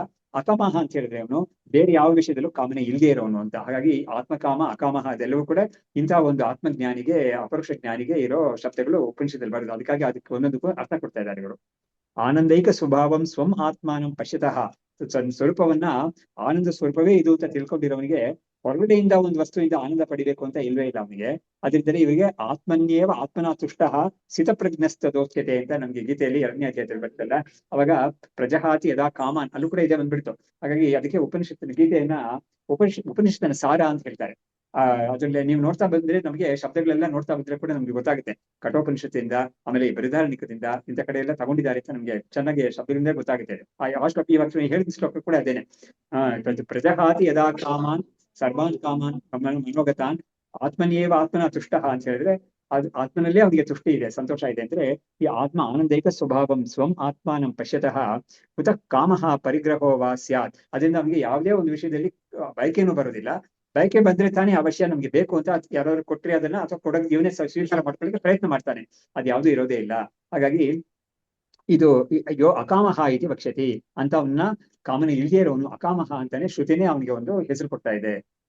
ಏಷಣಾತ್ರಯೇ ಏತಸ್ಮಿನ್ ಸಮಾನಾಹ ಬಂಧಹೇತುತ ಸಮಾನ ಬಂಧಹೇತುತ ಇತಿ ಮತ್ವಾ ಏಕತಾಂ ತಾಸಾಂ ತ್ಯಾಜ್ಯ ಏವ ಇತಿ ಅಬ್ರವೀತ್ ಶ್ರುತಿ. ಹಾಗಾಗಿ ಏಷಣಾತ್ರಯೇ ಏತಸ್ಮಿನ್ ಸಮಾನ ಬಂಧಹೇತುತ, ಈ ಮೂರು ಕಾಮನೆಗಳಿದೆಯಲ್ಲ, ಲೋಕ ಕಾಮನೆ, ಆಮೇಲೆ ಪುತ್ರ ಕಾಮನೆ ಮತ್ತು ವಿತ್ತ ಕಾಮನೆ, ಇದು ಮೂರಲ್ಲೂ ಕೂಡ ಬಂಧ ಅನ್ನೋದು ಸಮಾನ. ಮೂರು ಬಂಧವನ್ನು ಉಂಟು ಮಾಡೋದೇ ಅನ್ನೋ ಸಮಾನವಾಗಿರೋದ್ರಿಂದ ಇತಿ ಮತ್ವ ಏಕತಾಂ ತಾಸಾಂ ತ್ಯಾಜ್ಯ ಏವ ಇತಿ ಅಬ್ರವೀತ್ ಶ್ರುತಿ. ಅದರಿಂದ ಇದು ಬಿಡ್ಬೇಕಾದ್ದು, ಇದು ಮೂರು ಕೂಡ ಬಿಡ್ಬೇಕಾದ್ದು ಅನ್ನೋದನ್ನ ಶ್ರುತಿ ತುಂಬಾ ಚೆನ್ನಾಗಿ ಹೇಳ್ತಾ ಇದೆ ಇದನ್ನ ಅಂತ. ಯಾಕಂದ್ರೆ ಇವರು ಈ ಆತ್ಮಜ್ಞಾನ ಪಡ್ಕೊಂಡಿರೋರು ಅಥವಾ ಆತ್ಮಜ್ಞಾನ ಪಡ್ಕೋಬೇಕು ಅಂತ ಬಯಸ್ತಾ ಇರೋರು ಎಲ್ಲರೂ ಕೂಡ ಈ ಮೂರನ್ನು ಮಾತ್ರ ಖಂಡಿತ ಬಿಟ್ಟಿರ್ತಾರೆ. ಅವರು ಈ ಮೂರನ್ನು ಇಟ್ಕೊಂಡು ಅವರು ಈ ಜ್ಞಾನ ಪಡ್ಕೊಳ್ಳೋಕ್ಕೂ ಆಗೋದಿಲ್ಲ. ಆ ಜ್ಞಾನಿಯಾಗಿ ಅವರು ಜ್ಞಾನ ನಿಷ್ಠೆಯಿಂದ ಇರೋದು ಸಾಧ್ಯವೂ ಇಲ್ಲ ಇದು ಅಂತ ಆಗುತ್ತೆ. ಕರ್ಮಣ್ಯೇವ ಅಧಿಕಾರಃ ತೇ ಮಾ ಫಲೇಷು ಇತಿ ಶಾಸ್ತ್ರತಃ ಯೇಷಣಾತ್ವಾತ್ ಫಲಂ ತ್ಯಾಜ್ಯಂ ನತು ಕರ್ಮಾದಿ ಸಾಧನಂ ಅಂತ ಹೇಳ್ತಾ ಇದ್ದಾರೆ. ಇವಾಗ ನೋಡಿ ಗೀತೆಯಲ್ಲಿ ಬರೋ ಶ್ಲೋಕವನ್ನ ಇವರು ಉದಾಹರಣೆ ಮಾಡ್ತಾ ಇದ್ದಾರೆ. ಕರ್ಮಣ್ಯೇವ ಅಧಿಕಾರಸ್ಥೆ ಮಾ ಫಲೇಷು ಕದಾಚನ ಅಂತ ಇದೆಯಲ್ಲ, ಅದನ್ನ ಉದಾಹರಿಸಿ ಹೇಳ್ತಾ ಇದ್ದಾರೆ, ಅನುವಾದ ಮಾಡಿ ಹೇಳ್ತಾ ಇದ್ದಾರೆ. ಕರ್ಮಣ್ಯೇವ ಅಧಿಕಾರಃ ಅತ್ತೆ ಮಾ ಫಲೇಷು ಇತಿ ಶಾಸ್ತ್ರತಃ ಯೇಷಣಾತ್ವಾತ್ ಫಲಂ ತ್ಯಾಜ್ಯಂ. ಅದರಿಂದಾನೇ ಹೇಳ್ತಾ ಇದ್ದಾರೆ ಈ ಫಲ ಅನ್ನೋದನ್ನ ನೋಡಿ, ಮಾ ಫಲೇಷು ಫಲೇಷು ಮಾ ಕದಾಚನ ಅಂತ ಹೇಳಿದ್ರು. ಆ ಫಲ ಅನ್ನೋದನ್ನ ಯಾತಕ್ಕೆ ಬೇಡ ಅಂತ ಹೇಳ್ತಾ ಇದೆ ಶ್ರುತಿ, ಫಲದಲ್ಲಿ ಇಚ್ಛೆ ಇಟ್ಕೋಬೇಡ ಅಂತ ಯಾತಕ್ಕೆ ಆ ಗೀತೆಯ ಶಾಸ್ತ್ರ ಕೂಡ ಹೇಳ್ತಾ ಇದೆ ಅಂತ ಹೇಳಿದ್ರೆ, ಈ ಫಲದಲ್ಲಿ ಫಲ ಅಂದ್ರೆ ಇದು ಕಾಮನೇನೆ, ಅದು ಕಾಮನೇನು. ಹಾಗಾಗಿ ಏಷಣಾತ್ವಾತ್ ಫಲಂ ತ್ಯಾಜ್ಯಂ, ಅದರಿಂದನೇ ಆ ಏಷಣ ಅಂತ ಹೇಳಿದ್ರೆ ಏನು, ಇಚ್ಛೆ ಅನ್ನೋದ್ರಿಂದಲೇ ಆ ಫಲವನ್ನ ನಾವು ತ್ಯಾಗ ಮಾಡ್ಬೇಕಾಗಿದೆ ಅಂತ. ಹಾಗಾಗಿ ಅವನು ಹೇಳಿದ್ದು, ಕೃಷ್ಣ ಹೇಳಿದ್ದು ಕರ್ಮಗಳು ಅಲ್ಲಿ ನೀನ್ ಮಾಡ್ಬೇಕು ಅಂತ ಕಡ್ಡಾಯ ಮಾಡಿ ಹೇಳಿದ್ದು ಯಾರಿಗೆ?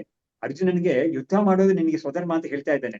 ಅದು ಕೂಡ ನಿನ್ಗೆ ಅಂತ ಒಂದು ಸ್ವಧರ್ಮವಾದ ಕರ್ಮವನ್ನು ಮಾಡಿದ್ರೆ ಕೂಡ ನಿನ್ಗೆ ಅದು ಅಂಟ್ಕೊಳ್ಳೋದಿಲ್ಲ. ನಿನ್ಗೆ ಸ್ವಧರ್ಮ ಅಂತ ರೀತಿಯಲ್ಲಿ ನೀನು ಆ ಬುದ್ಧಿಯಿಂದ ನೀನ್ ಮಾಡಿದ್ರೆ, ಕರ್ಮ ಯೋಗ ಅಂತ ಬುದ್ಧಿಯಲ್ಲಿ ಮಾಡಿದ್ರೆ ಅದು ನಿನ್ಗೆ ಆತ್ಮಜ್ಞಾನಕ್ಕೆ ಅನುಕೂಲವೇ ಆಗುತ್ತೆ ಹೊರತು ನಿನಗೆ ಅದು ಪುಣ್ಯ ಅಂತ ಅಂಟ್ಕೊಳ್ಳೋದಿಲ್ಲ ಅದು ಅಂತ ತೋರಿಸ್ತಾನ ನಾವು. ಹಾಗಾಗಿ ಕರ್ಮ ಯೋಗದ ಪರವಾಗಿ ಮಾಡೋದು, ಆಮೇಲೆ ಪುಣ್ಯಕ್ಕಾಗಿ ಮಾಡೋದು ಅಂತ ಎರಡು ಬಗೆ ಕರ್ಮದ ಎಫರ್ಟ್ ಅನ್ನೋ ಒಂದೇ ಇರುತ್ತೆ, ಬಟ್ ಭಾವನೆ ಮಾತ್ರ ಬೇರೆ ಆಗಿರುತ್ತೆ. ಅದು ಕರ್ಮ ಎಫರ್ಟ್ ಮಾತ್ರ ಒಂದೇ ಇರುತ್ತೆ, ಅದು ಎಫರ್ಟ್ ಅನ್ನೋದು. ಆದ್ರೆ ಆ ಭಾವನೆ ಮಾತ್ರ ಯಾವ ಭಾವನೆ ಇಟ್ಕೊಂಡು ಮಾಡ್ತಾ ಇದ್ದಾನೆ, ಯಾವ ಭಾವನೆ ಅವನಿಗೆ ಫಲ ಬೇಡ ಅಂತ ಒಂದು ಭಾವನೆ ಇಟ್ಕೊಂಡು ಮಾಡ್ತಾನೆ ಅಂತ ಹೇಳಿದ್ರೆ ಅವನಿಗೆ ಅದು ಚಿತ್ತಶುದ್ಧಿಗಾಗುತ್ತೆ. ಅದು ಫಲ ಬೇಕು ಅಂತ ಮಾಡಿದ್ರೆ ಅದು ಚಿತ್ತಶುದ್ಧಿಗಾಗಲ್ಲ, ಹೋಗಕ್ಕಾಗುತ್ತೆ ಅಂತ.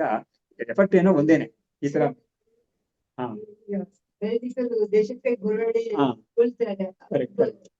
ಹೌದೌದು, ಕರೆಕ್ಟ್. ಅವ್ರಿಗೆ ಅದಕ್ಕಾಗಿ ಮಾಡ್ತಾರೆ, ಯಾಕಂದ್ರೆ ಅವ್ರಿಗೆ ಅದು ಕರ್ಮ ಅಂತ ಬಂದಿದೆ. ಅದರಿಂದ ಅವ್ರಿಗೆ ಖಂಡಿತ ಪಾಪ ಬರೋದಿಲ್ಲ. ಕೊಲ್ಲೋದ್ರಿಂದ ಅವ್ರಿಗೆ ಎಷ್ಟೋ ಜನ ಕೊಲ್ಬೇಕಾಗುತ್ತೆ ಅವ್ರಿಗೆ, ಸೈನಿಕರಾಗಿರೋರಿಗೆ. ಆದ್ರೆ ಅದರಿಂದ ಅವ್ರಿಗೆ ಪಾಪ ಬರೋದಿಲ್ಲ ಈ ಒಂದು ಕಾರಣಕ್ಕಾಗಿ ಅಂತ ಶಾಸ್ತ್ರದ ನಿರ್ಣಯ ಮಾಡುತ್ತೆ ಅದು ಹೀಗೆ. ಸೊ ಇತಿ ಭ್ರಮಂ ಯುಧಸಿ ನತು ಕರ್ಮಾದಿ ಸಾಧನ. ನೋಡಿ ಅಲ್ಲಿ ಹೇಳ್ತಾ ಇದ್ದಾರೆ, ಈ ಮಾ ಫಲೇಶು ಕದಾಚನ ಅಂತ ಹೇಳುವಾಗ ಫಲದಲ್ಲಿ ಇಚ್ಛೆ ಬೇಡ ಅಂತಾನೆ ಹೇಳಿದ್ದಾರೆ ಹೊರತು ಕರ್ಮವನ್ನು ಬಿಟ್ಬಿಡು ಅಂತ ಹೇಳ್ತಾ ಇಲ್ಲ ಅಲ್ಲಿ. ಅದನ್ನ ಹೇಳ್ತಾ ಇದ್ದಾರೆ. ಅದಕ್ಕಾಗಿ ಕರ್ಮವನ್ನು ಬಿಡು ಅಂತ ಕೆಲವರಿಗೆ ಈ ಶ್ಲೋಕ ಹೇಳಿದ್ ನೋಡ್ಬಿಟ್ಟು ಇಲ್ಲ ಕರ್ಮವನ್ನೇ ಬಿಡಕ್ಕೆ ಹೇಳಿದ್ದಾನೆ ಅಂತ ಹೇಳಿದ್ರೆ ಅದು ಭ್ರಮೆ ಅದು. ಅದಕ್ಕಾಗಿ ಹೇಳ್ತಾ ಇದ್ದಾರೆ, ಇತಿ ಭ್ರಮಂ ಯುಧಸಿತಂ ಪ್ರಾಬ್ರವೀತ್ ಸಾಧ್ಯ ಸಾಧನೆ ಉಭೇ ಅಪಿ ಏಷಣೆ ಏವ ಇತಿ ಅತಃ ತ್ಯಾಗಃ ತಯೋಃ ದ್ವಯೋಃ. ಹಾಗಾಗಿ ಕರ್ಮಾದಿ ಸಾಧನ ಅಂತ ಹೇಳಿದ್ರೆ ಏನಾಯ್ತು ಅಂತ ಹೇಳಿದ್ರೆ, ನೋಡಿ ಇವಾಗ ಒಂದು ಕರ್ಮ ಯೋಗ ಮಾಡ್ಬೇಕು ಅಂತ, ಕರ್ಮ ಯೋಗದ ರೀತಿಯಲ್ಲಿ ಮಾಡ್ಬೇಕು ಅಂತ ಹೇಳಿ ಮಾಡ್ತಾನೆ, ಕರ್ಮ ಮಾಡ್ಬೇಕಾಗುತ್ತೆ. ಅಲ್ಲಿ ಕೂಡ ಕರ್ಮ ಮಾಡ್ಬೇಕಾಗುತ್ತೆ. ಅದಕ್ಕಾಗಿ ಅವನು ಆ ವಿಷಯವನ್ನ ಅವನು ಸಂಪಾದನೆ ಮಾಡ್ಕೋಬೇಕಾಗುತ್ತೆ ಅದನ್ನ. ಇವಾಗ ಇವಾಗ ಗೃಹಸ್ಥರಿಗೆ ಹೇಳಿರೋ ರೀತಿಯಲ್ಲಿ ಕಾಮ್ಯ ಅಗ್ನಿಹೋತ್ರ, ಆಮೇಲೆ ನಿತ್ಯ ಅಗ್ನಿಹೋತ್ರ ಅಂತ. ಅಗ್ನಿಹೋತ್ರ ಒಂದೇನೆ, ಆದ್ರೆ ಕಾಮ್ಯ ಅಗ್ನಿಹೋತ್ರ ಅಂತ ಹೇಳಿದ್ರೆ ಎರಡಕ್ಕೂ ಅವರು ಅದಕ್ಕೆ ಬೇಕಾಗಿರೋ ಸಾಮಗ್ರಿಗಳನ್ನ ಸಂಪಾದನೆ ಮಾಡ್ಕೊಂಡು ಮಾಡ್ಲೇಬೇಕಾಗುತ್ತೆ ಅದು. ಹಾಗಾಗಿ ಈ ಸಂಪಾದನೆ ಅದನ್ನು ಕೂಡ ಬಿಟ್ಬಿಡು ಅಂತ ಹೇಳಿದ್ರೆ ಈ ಕರ್ಮವನ್ನೇ ಮಾಡಕ್ ಆಗಲ್ಲ ಅಂತ ಆಗುತ್ತೆ ಅದು. ಆದ್ರೆ ಯಾರಿಗೆ ಪೂರ್ತಿ ಈ ಒಂದು ತ್ಯಾಗದಲ್ಲೇ ಬುದ್ಧಿ ಇದೆಯೋ ಅವಾಗ ಅವನೇನ್ ಮಾಡ್ತಾನೆ, ತುಂಬಾ ಮಿನಿಮಮ್ ಆಗಿ ಅವನು ಇದನ್ನ ಮಾಡ್ತಾ ಇರ್ತಾನೆ. ಅದು ಏನ್ ಸಂಪಾದನೆ ಮಾಡ್ಬೇಕು ಅದನ್ನು ಕೂಡ ಅವನು ತುಂಬಾ ನೋಡಿ. ಅದಕ್ಕೇನೆ ನಮ್ಮ ಇದರಲ್ಲಿ ಸಂಪ್ರದಾಯದಲ್ಲಿ ಕೆಲವರೆಲ್ಲ ಉಂಚವೃತ್ತಿ ಅಂತ ಒಂದಿದೆ. ಮುಂಚೆ ಇದ್ರೆ ಅದು ಎಷ್ಟು ಕಷ್ಟವಾದ ಒಂದು ಇದು ಸಾಧನೆ ಅಂತ ಹೇಳಿದ್ರೆ, ಇದು ಅಂದ್ರೆ ಇದೆಲ್ಲ ಮಾಡಿರ್ತಲ್ಲ, ಹಾರ್ವೆಸ್ಟ್ ಅಂತ ಹೇಳ್ತೀವಲ್ಲ, ಇದೆಲ್ಲ ಕೊಯ್ದೆಲ್ಲ ಮಾಡಿದ್ಮೇಲೆ ಅಲ್ಲಿ ಬಿದ್ದಿರೋ ಧಾನ್ಯಗಳನ್ನ ಇವರು ಕಣಕಣವಾಗಿ ಅದನ್ನ ಆರಿಸ್ಕೊಂಡು ಬಂದು ಅದರಿಂದ ಅಡಿಗೆ ಮಾಡಿ ಊಟ ಮಾಡಿ ಮೈಯನ್ನ ಅವರು ಸಕ್ಷೆ ಮಾಡ್ತಾರೆ ಅಂತ. ಮೈ ತನ್ನ ಶರೀರ ಮಾತ್ರ ಅಲ್ಲ, ತನ್ನ ಕುಟುಂಬವನ್ನು ಮಾಡಿದ್ದಾರೆ ಇದರ ಉಂಚುವೃತ್ತಿಯಿಂದ ಮಾಡಿ. ಹಾಗಾಗಿ ಅದು ತುಂಬಾ ಕಷ್ಟಕರವಾದ ಒಂದು ತಪಸ್ಸದು. ಆವತ್ತಿನ ದಿವಸ ಅವರಿಗೆ ಸಾಕಷ್ಟು ಸಿಕ್ಕದೆ ಹೋದ್ರೆ ಉಪವಾಸನೆ ಇರ್ತಾರೆ. ಅವರು ಎಷ್ಟು ಸಿಕ್ಕಿದ್ರು ಅಷ್ಟಕ್ಕೆ ಮಾತ್ರ ತಗೊಳ್ತಾರೆ. ಸಿಕ್ಕದೆ ಇರೋದಕ್ಕೆ ಎಷ್ಟೇ ಇವತ್ತು ಸಿಕ್ಕಿದ್ರು ಅಂತ ಮಾಡ್ತಾರೆ. ಆಗಿದ್ರು ಕೂಡ ಅವ್ರು ಏನ್ ಮಾಡ್ತಾರೆ, ಎಲ್ಲೋ ಒಬ್ಬರ ಕೈಲಿ ಹೋಗ್ಬಿಟ್ಟು ಕೈ ಚಾಚೋದು ಅನ್ನೋದು ಮಾಡೋದಿಲ್ಲ ಅವರು. ಸೊ ಹೀಗಾಗಿ ಎಷ್ಟೋ ಬೇರೆ ರೀತಿಯಾದ ತಪಸ್ಸುಗಳೆಲ್ಲ ಇದೆ ಇದರಲ್ಲಿ. ಹಾಗಾಗಿ ಇಂಥ ತಪಸ್ಸೆಲ್ಲ ಮಾಡೋರಿಗೆ ತುಂಬಾ ಉತ್ತಮವಾದ ಒಂದು ಚಿತ್ತಶುದ್ಧಿ ಬರುತ್ತೆ ಅವರಿಗೆ. ಸೊ ಅವಿಶುದ್ಧ ದೇಹ ಹೇಳ್ತಾ ಇದ್ದಾರೆ ನೋಡಿ, ಅವಿಶುದ್ಧ ದೇಹ ಕರ್ಮಣಿ ಅಧಿಕಾರೇ ಅಪಿ ಶುದ್ಧದೀಹಿ ಸತ್ಯಾಂ ವಿವಿಧಿಶೋತ್ಪತ್ತೌ ತದರ್ಥಂ ಕರ್ಮ ಸಂತ್ಯಜೇತ್. ಹಾಗಾಗಿ ಯಾರಿಗೆ ಕರ್ಮ ಯಾರು ಮಾಡ್ಬೇಕಾಗತ್ತೆ ಅಂತ ಹೇಳಿದ್ರೆ ಚಿತ್ತಶುದ್ಧಿ ಆಗ್ಬೇಕಾದವನು, ಚಿತ್ತಶುದ್ಧಿ ಆಗಿದವನು ಆ ಕರ್ಮವನ್ನು ಬಿಡ್ಬೇಕಾಗುತ್ತೆ ಅಂತ ಅದೇ ಹೇಳ್ತಾ ಇದ್ದಾರೆ. ಸೊ ಹಾಗಾಗಿ ಕರ್ಮವನ್ನು ಮಾಡ್ಬೇಕಾದ್ದು ಚಿತ್ತಶುದ್ಧಿ ಬರ್ಬೇಕಾಗಿ, ಚಿತ್ತಶುದ್ಧಿ ಬಂದ ಮೇಲೆ ಆ ಕರ್ಮವನ್ನು ಬಿಡೋದು. ಇದು ನಮ್ಗೆ ಗೀತೆಯಲ್ಲಿ ಒಂದು 6ನೇ ಅಧ್ಯಾಯದಲ್ಲಿ ತುಂಬಾ ಚೆನ್ನಾಗಿರೋ ಒಂದು ಶ್ಲೋಕದಲ್ಲಿ ಸಿಗುತ್ತೆ ನಮ್ಗೆ. ಆರು ವೃಕ್ಷೋರ್ ಮುನೇರ್ ಯೋಗಂ ಕರ್ಮ ಕಾರಣ ಮುಚ್ಚತೆ ಯೋಗಾರೂಢಸ್ಯ ತಸ್ಯೈವ ಶಮಃ ಕಾರಣ ಮುಚ್ಚತೆ ಅಂತ ಹೇಳಿದ್ದಾರೆ. ಯಾರು ಯೋಗ ಅಂತ ಒಂದು ಸ್ಥಿತಿ ಅಂದ್ರೆ ಏನು ಪೂರ್ತಿ ಧ್ಯಾನ ಸಮಾಧಿಯಲ್ಲಿ ಇರ್ಬೇಕು ಅಂತ ಒಂದು ಸ್ಥಿತಿ ಅದಕ್ಕೆ ಹೋಗ್ಬೇಕು ಅಂತ ಇರೋನು ಚಿತ್ತಶುದ್ಧಿ ಆಗ್ಬೇಕಂತೆ. ಇಲ್ಲಿ ಅವ್ರಿಗೆ ಚಿತ್ತಶುದ್ಧಿ ಆಗದೆ ಧ್ಯಾನದಲ್ಲಿ ಕೂರಕ್ ಆಗೋದಿಲ್ಲ. ಹಾಗಾಗಿ ಧ್ಯಾನದಲ್ಲಿ ಕೂರ್ಬೇಕಾದ್ರೆ ಚಿತ್ತಶುದ್ಧಿ ಆಗ್ಬೇಕು. ಚಿತ್ತಶುದ್ಧಿ ಆಗಕ್ಕೆ ಕರ್ಮ ಮಾಡ್ಬೇಕು ಚೆನ್ನಾಗಿ ಅಂತ ಹೇಳಿದ್ರು. ಹಾಗಾಗಿ ಯಾರಿಗೆ ಆ ಯೋಗ ಸ್ಥಿತಿಗೆ ಹೋಗ್ಬೇಕು ಅಂತ ಇದ್ದಾನೋ ಅವನು ಕರ್ಮವನ್ನು ಮಾಡ್ಬೇಕು. ಆದ್ರೆ ಯೋಗ ಸ್ಥಿತಿಯನ್ನು ಹೋಗಿ ಮುಟ್ಟಿದವನಿಗೆ ಅವನಿಗೆ ಸೈಲೆನ್ಸ್ ಅಂತಾನೆ, ವಿಡ್ರಾಯಲ್ ಫ್ರಮ್ ಆಲ್ ಆಕ್ಷನ್ಸ್. ಯಾಕಂದ್ರೆ ಆ ಸ್ಥಿತಿಯಲ್ಲಿ ಕರ್ಮ ಮಾಡ್ತಾ ಇದ್ರೆ ಅವನಿಗೆ ಆ ಯೋಗದಲ್ಲಿ ಇರಕ್ ಆಗೋದಿಲ್ಲ. ಹಾಗಾಗಿ ನೋಡಿ ಎಂತ ಒಂದು ಸಂದಿಗ್ಧ ಅಂತ ಹೇಳ್ಬೋದು ಇದನ್ನ. ಆದ್ರೆ ಯೋಗ ಮಾಡ್ಬೇಕು ಅಂತ ಇದನ್ನೇ ಕರ್ಮ ಮಾಡ್ಬೇಕಾಗುತ್ತೆ, ಯೋಗದಲ್ಲಿ ಇರೋನು ಕರ್ಮವನ್ನು ಬಿಡ್ಬೇಕಾಗುತ್ತೆ. ಇದ್ರ ಎರಡು ಕೂಡ ನಮ್ಗೆ ಶಾಸ್ತ್ರಗಳು ಹೇಳ್ಕೊಡುತ್ತೆ ಅದನ್ನ. ಸೊ ಈ ನಾವು ಗಮನಿಸಿ ಒಂದೊಂದನ್ನು ಪ್ರತಿಯೊಂದನ್ನು ಈ ತರ ಗಮನಿಸಿ ನಾವು ಈ ತರ ರೀತಿಯಲ್ಲಿ ಅದನ್ನ ಅರ್ಥ ಮಾಡ್ಕೋಬೇಕು ಅನ್ನೋದ್ರಿಂದ ಅವರು ನಮಗೆ ಇದನ್ನೆಲ್ಲ ಬಿಡಿಸಿ ಹೇಳ್ತಾ ಇದ್ದಾರೆ. ಯಾಕಂದ್ರೆ ಹಾ ನೋಡಿ ಕರ್ಮ ಮಾಡುದು ಕರೆಕ್ಟ್. ಹಾಗಾಗಿ ಹೌದು ಕರೆಕ್ಟ್. ಹಾಗಾಗಿ ಕರ್ಮ ಮಾಡದೇ ಇರೋ ಒಂದು ಸ್ಥಿತಿಗೂ ನೀನ್ ಹೋಗ್ಬಾರ್ದು. ಅಂದ್ರೆ ಏನು ಅಂದ್ರೆ ಸೋಮಾರಿತನದಿಂದ ಕರ್ಮ ಮಾಡದೇ ಇರೋ ಸ್ಥಿತಿಗೆ ಹೋಗ್ಬಾರ್ದು ಅಂತ ಅದನ್ನ ಹೇಳಿರೋದು. ಹೀಗೆ ಇತಿ ಭ್ರಮಂ ಈಗ ಅವಿಶುದ್ಧ ದಿಯ ಕರ್ಮಾಣಿ ಅಧಿಕಾರೇಪಿ ಶುದ್ಧದೀಹಿ ಅಧಿಕಾರೇಪಿ ಶುದ್ಧದಿ ಸತ್ಯಾಂ ವಿವಿಧಿಶೋತ್ಪತ್ತೌ ತದರ್ಥಂ ಕರ್ಮ ಸಂತ್ಯಜೆ. ಹಾಗಾಗಿ ವಿದಿಶ ಉತ್ಪತ್ತಿ ಆದ್ಮೇಲೆ ಇವನು ಕರ್ಮವನ್ನೆಲ್ಲ ಬಿಡ್ಬೇಕಾಗುತ್ತೆ ಅಂತ ಈ ಒಂದು ಶಾಸ್ತ್ರವನ್ನು ಕೂಡ ಅವರು ನಮ್ಗೆ ತಿಳಿ ಹೇಳ್ತಾರೆ. ಆಮೇಲೆ ತಸ್ಮಾತ್ ಬ್ರಹ್ಮವಿದ ಪೂರ್ವೇ ಫಲಸನ್ಯಾಸಂ ಆಪ್ನುವನ್ನೇ ತಸ್ಮಾತ್ ವಿವಿಧಿಷು ಕುರ್ಯಾತ್ ಪಾಂಡಿತ್ಯಂ ಫಲಸಿದ್ಧಯೇ. ಇವಾಗ 3 ಶಬ್ದಗಳನ್ನ ಈ ಉಪನಿಷತ್ತು ಈ ಬೃಹದಾರಣ್ಯಕದಲ್ಲಿ 3 ಶಬ್ದಗಳು ಉಪಯೋಗಿಸಿದೆ. ಪಾಂಡಿತ್ಯಂ, ಬಾಲ್ಯಂ ಅಂಡ್ ಮೌನ ಅಂತ 3 ಶಬ್ದಗಳು ಉಪಯೋಗಿಸಿದೆ. 3ಕ್ಕೆ ಏನರ್ಥ ಅಂತ ಹೇಳಿದ್ರೆ, ಪಾಂಡಿತ್ಯ ಅಂತ ಹೇಳಿದ್ರೆ ಶ್ರವಣ, ಇದು ಬಾಲ್ಯ ಅಂತ ಹೇಳಿದ್ರೆ ಮನನ, ಮೌನ ಅಂತ ಹೇಳಿದ್ರೆ ನಿಧಿಧ್ಯಾಸನ. ಈ 3ಕ್ಕೂ ಈ ತರ ಒಂದು ಟೆಕ್ನಿಕಲ್ ಟರ್ಮ್ ಅದು ಯೂಸ್ ಮಾಡಿದ್ದಾರೆ. ಯಾತಕ್ಕೆ ಅಂತ ತೋರಿಸ್ತಾರೆ. ತಸ್ಮಾತ್ ಬ್ರಹ್ಮವಿದ ಪೂರ್ವೇ ಫಲಸನ್ಯಾಸಂ ಆಪ್ನುವನ್ನೇ ತಸ್ಮಾತ್ ವಿವಿಧಿಷು ಕುರ್ಯಾತ್ ಪಾಂಡಿತ್ಯಂ ಫಲಸಿದ್ಧಯೇ. ಹಾಗಾಗಿ ಬ್ರಹ್ಮಜ್ಞಾನಿಗಳ ಇದ್ದವರು ಅವ್ರು ಏನ್ ಮಾಡಿದ್ದಾರೆ, ಫಲಸನ್ಯಾಸವನ್ನು ಚೆನ್ನಾಗಿ ಮಾಡ್ಬಿಡ್ತಾರೆ ಮುಂಚೆನೆ. ಯಾವಾಗ ಅವ್ರಿಗೆ ಈ ಬ್ರಹ್ಮಜ್ಞಾನ ಬರಕ್ ಮುಂಚೆನೆ ಫಲಸನ್ಯಾಸವನ್ನು ಮಾಡಿ ಅವರು ಈ ಬ್ರಹ್ಮಜ್ಞಾನವನ್ನು ಹೊಂದಿದ್ದಾರೆ. ಆದ್ರೆ ಈ ಜ್ಞಾನವನ್ನು ಹೊಂದಬೇಕು ಅಂತ ಇರೋರು ಏನ್ ಮಾಡ್ಬೇಕು ಅಂತ ಹೇಳಿದ್ರೆ ಈ 3 ಮಾಡ್ಬೇಕು ಅವ್ರು. ಏನೋ ಶ್ರವಣ, ಮನನ, ನಿಧಿಧ್ಯಾಸನ 3 ಮಾಡ್ಬೇಕು ಅವರು ಅಂತ ಹೇಳ್ಬಿಟ್ಟು ಪಾಂಡಿತ್ಯ ಅನ್ನೋ ಶಬ್ದದಿಂದ ಶ್ರವಣ ಅನ್ನೋದನ್ನ ಅರ್ಥ ಮಾಡ್ಕೋಬೇಕು. ಪಾಂಡಿತ್ಯ ಬಾಲ್ಯ ಮೌನಾನಿ ಶ್ರವಣಾದೀನಿ ತೈಹಿ ಅಯಂ ಭವತಿ ಬ್ರಾಹ್ಮಣ ಇತ್ತತ್ರ ಬ್ರಾಹ್ಮಣ್ಯಂ ಬ್ರಹ್ಮರೂಪತ. ಹಾಗಾಗಿ ಈ ಉಪನಿಷತ್ ಏನ್ ಹೇಳ್ತಾ ಇದ್ರೆ, ಈ ಶ್ರವಣ, ಮನನ, ನಿಧಿಧ್ಯಾಸನ 3 ಮಾಡಿದ್ದವನು ಅದ್ರ ಫಲವಾಗಿ ಅವನಿಗೆ ಯಾವ ಜ್ಞಾನ ಸಿಗುತ್ತೋ ಅವನ ಬ್ರಾಹ್ಮಣ ಅಂತ ಕರೀತದ್ದು. ಆದ್ರೆ ಮತ್ತೆ ನಾವು ನೆನಪಿಟ್ಕೋಬೇಕು, ಆ ಬ್ರಾಹ್ಮಣ ಅನ್ನೋದು ಜಾತಿ ಬ್ರಾಹ್ಮಣ ಅಲ್ಲ, ಅದು ಬ್ರಹ್ಮಜ್ಞಾನವನ್ನು ಹೊಂದಿರೋನು ಅಂತ ಅರ್ಥ ಆಗಿ. ಅದಕ್ಕೆ ಇವರೇ ಹೇಳ್ತಾ ಇದ್ದಾರೆ, ತತ್ರ ಬ್ರಾಹ್ಮಣ್ಯಂ ಬ್ರಹ್ಮರೂಪದ. ಸ್ವರೂಪವೇ ಅಹಂ ಬ್ರಹ್ಮಾಸ್ಮಿ ಅಂತ ತಿಳ್ಕೊಂಡಿರ್ತಾನೆ, ನಾನೇ ಬ್ರಹ್ಮವು ಅಂತ ತಿಳ್ಕೊಂಡಿರ್ತಾನೆ. ಉಪನಿಷತ್ತೆ ಹೇಳುತ್ತೆ ಬ್ರಹ್ಮವಿತ್ ಬ್ರಹ್ಮ ಇವ ಅಂತಾನೆ ಹೇಳ್ತಾ ಇದ್ರು. ಹಾಗಾಗಿ ಬ್ರಹ್ಮಜ್ಞಾನಿ ಆಗಿರೋನು ಅವನು ಬ್ರಹ್ಮವೇ ಇದು. ಅಲ್ಲಿ ಅವನ್ನ ಬ್ರಾಹ್ಮಣ ಅಂತ ಕರೀತಾರೆ, ಯಾಕಂದ್ರೆ ಬ್ರಹ್ಮಜ್ಞಾನಿ ಇರೋವನ್ನ ಬ್ರಾಹ್ಮಣ ಅಂತ ಕರೀತಾರೆ ಅಲ್ಲಿ ಅಂತ ಇವರು ತಿಳಿ ಹೇಳ್ತಾ ಇದ್ದಾರೆ. ಅದರಿಂದ ಶಂಕರಾಚಾರ್ಯರು ಹೇಳಿದ್ದಾರೆ ನೋಡಿ, ಎಷ್ಟೋ ಜನಕ್ಕೆ ಶಂಕರಾಚಾರ್ಯರ ಮೇಲೆ ಒಂದು ತಪ್ಪು ಕಲ್ಪನೆ ಬಂದಿದೆ. ಅದು ಶಂಕರಾಚಾರ್ಯರ ಭಾಷೆಯನ್ನು ಓದಿದವರಿಗೆ ಬಂದಿರಲ್ಲ ಕಲ್ಪನೆ, ಅಂತ ತಪ್ಪು ಕಲ್ಪನೆ ಇರೋದಿಲ್ಲ. ಆದ್ರೆ ಬೇರೆಯವರು ಇದ್ದಾರಲ್ಲ, ಈ ಶಂಕರ ಮತಕ್ಕೆ ಸೇರದೇ ಇರೋರು ಮತ್ತು ಶಂಕರಾಚಾರ್ಯರ ಬಗ್ಗೆ ತಿಳ್ಕೊಳ್ದೇ ಇರೋರು, ಈ ಭಾಷೆ ವಿಷಯ ತಿಳ್ಕೊಳ್ದೇ ಇರೋರು, ಈ ಬ್ರಹ್ಮಸೂತ್ರದಲ್ಲಿ ಒಂದು ಅಧಿಕರಣ ಬರುತ್ತೆ, ಅಪಶೂದ್ರ ಅಧಿಕರಣಂ ಅಂತ ಒಂದು ಅಧಿಕರಣ ಬರುತ್ತೆ. ಅಲ್ಲಿ ಒಂದು ಏನ್ ಮಾಡುತ್ತೆ ಅಂದ್ರೆ, ವೇದವನ್ನು ಯಾರು ಅಧ್ಯಯನ ಮಾಡ್ಬೇಕು, ಯಾರಿಗೆ ಕೂಡುದು ಅನ್ನೋದಕ್ಕೆ ಒಂದು ಹಳೆ ಕಾಲದ ವಿಧಿ ಇದೆ. ಅದಕ್ಕೆ ಧರ್ಮಶಾಸ್ತ್ರದಲ್ಲ ವಿಧಿ ಇದೆ, ಅದೆಲ್ಲ ಇದೆ. ಶಂಕರಾಚಾರ್ಯರು ಅಲ್ಲಿ ಎಲ್ಲರನ್ನೂ ಹೇಳ್ಬಿಟ್ಟು ಏನ್ ಮಾಡ್ತಾರೆ ಅಂದ್ರೆ, ಕೊನೆಯಲ್ಲಿ ಒಂದು ಮಾತು ಹೇಳ್ತಾರೆ ಅವರು. ಇದರಿಂದ ಏನಾಗುತ್ತೆ ಅಂತ ಹೇಳಿದ್ರೆ, ಅವರು ಇದನ್ನ ಸೇರಿಸ್ತಾರೆ ಅವರು, ಅಂದ್ರೆ ಈ ವಿಷಯವನ್ನು ಹೇಳ್ತಾರೆ ಅವರು. ಏನ್ ಹೇಳ್ತಾರೆ ಅಂದ್ರೆ, ಯಾರಿಗೆ ಉಪನಯನ ಮಾಡ್ಕೊಂಡು ವೇದಾಧ್ಯಯನ ಮಾಡ್ಕೊಳ್ಳಿಕ್ಕೆ ಅಧಿಕಾರ ಇಲ್ಲವೋ, ಯಾಕಂದ್ರೆ ವೇದಾಧ್ಯಯನ ಅಂತ ಹೇಳಿದ್ರೆ ಅದಕ್ಕೆ ಉಪನಯನ ಆಗಿರ್ಬೇಕು ಅಂತಾನೆ ವಿಧಿ ಇರೋದು. ಹಾಗಾದ್ರೆ ಉಪನಯನ ಆಗದೆ ಇರೋರು ಯಾರು, ಉಪನಯನಕ್ಕೆ ಅರ್ಹತೆ ಇಲ್ಲದೆ ಇರೋರು ಯಾರು ಅಂತ ಹೇಳಿದ್ರೆ, ಸ್ತ್ರೀಯರು ಮತ್ತು ಈ 3 ತ್ರೈವರ್ಣಿಕರು ಬಿಟ್ಟಿರೋ ಬೇರೆ ವ್ಯಕ್ತಿಗಳು, ಅವ್ರಿಗೆಲ್ಲ ಉಪನಯನ ಇಲ್ಲ.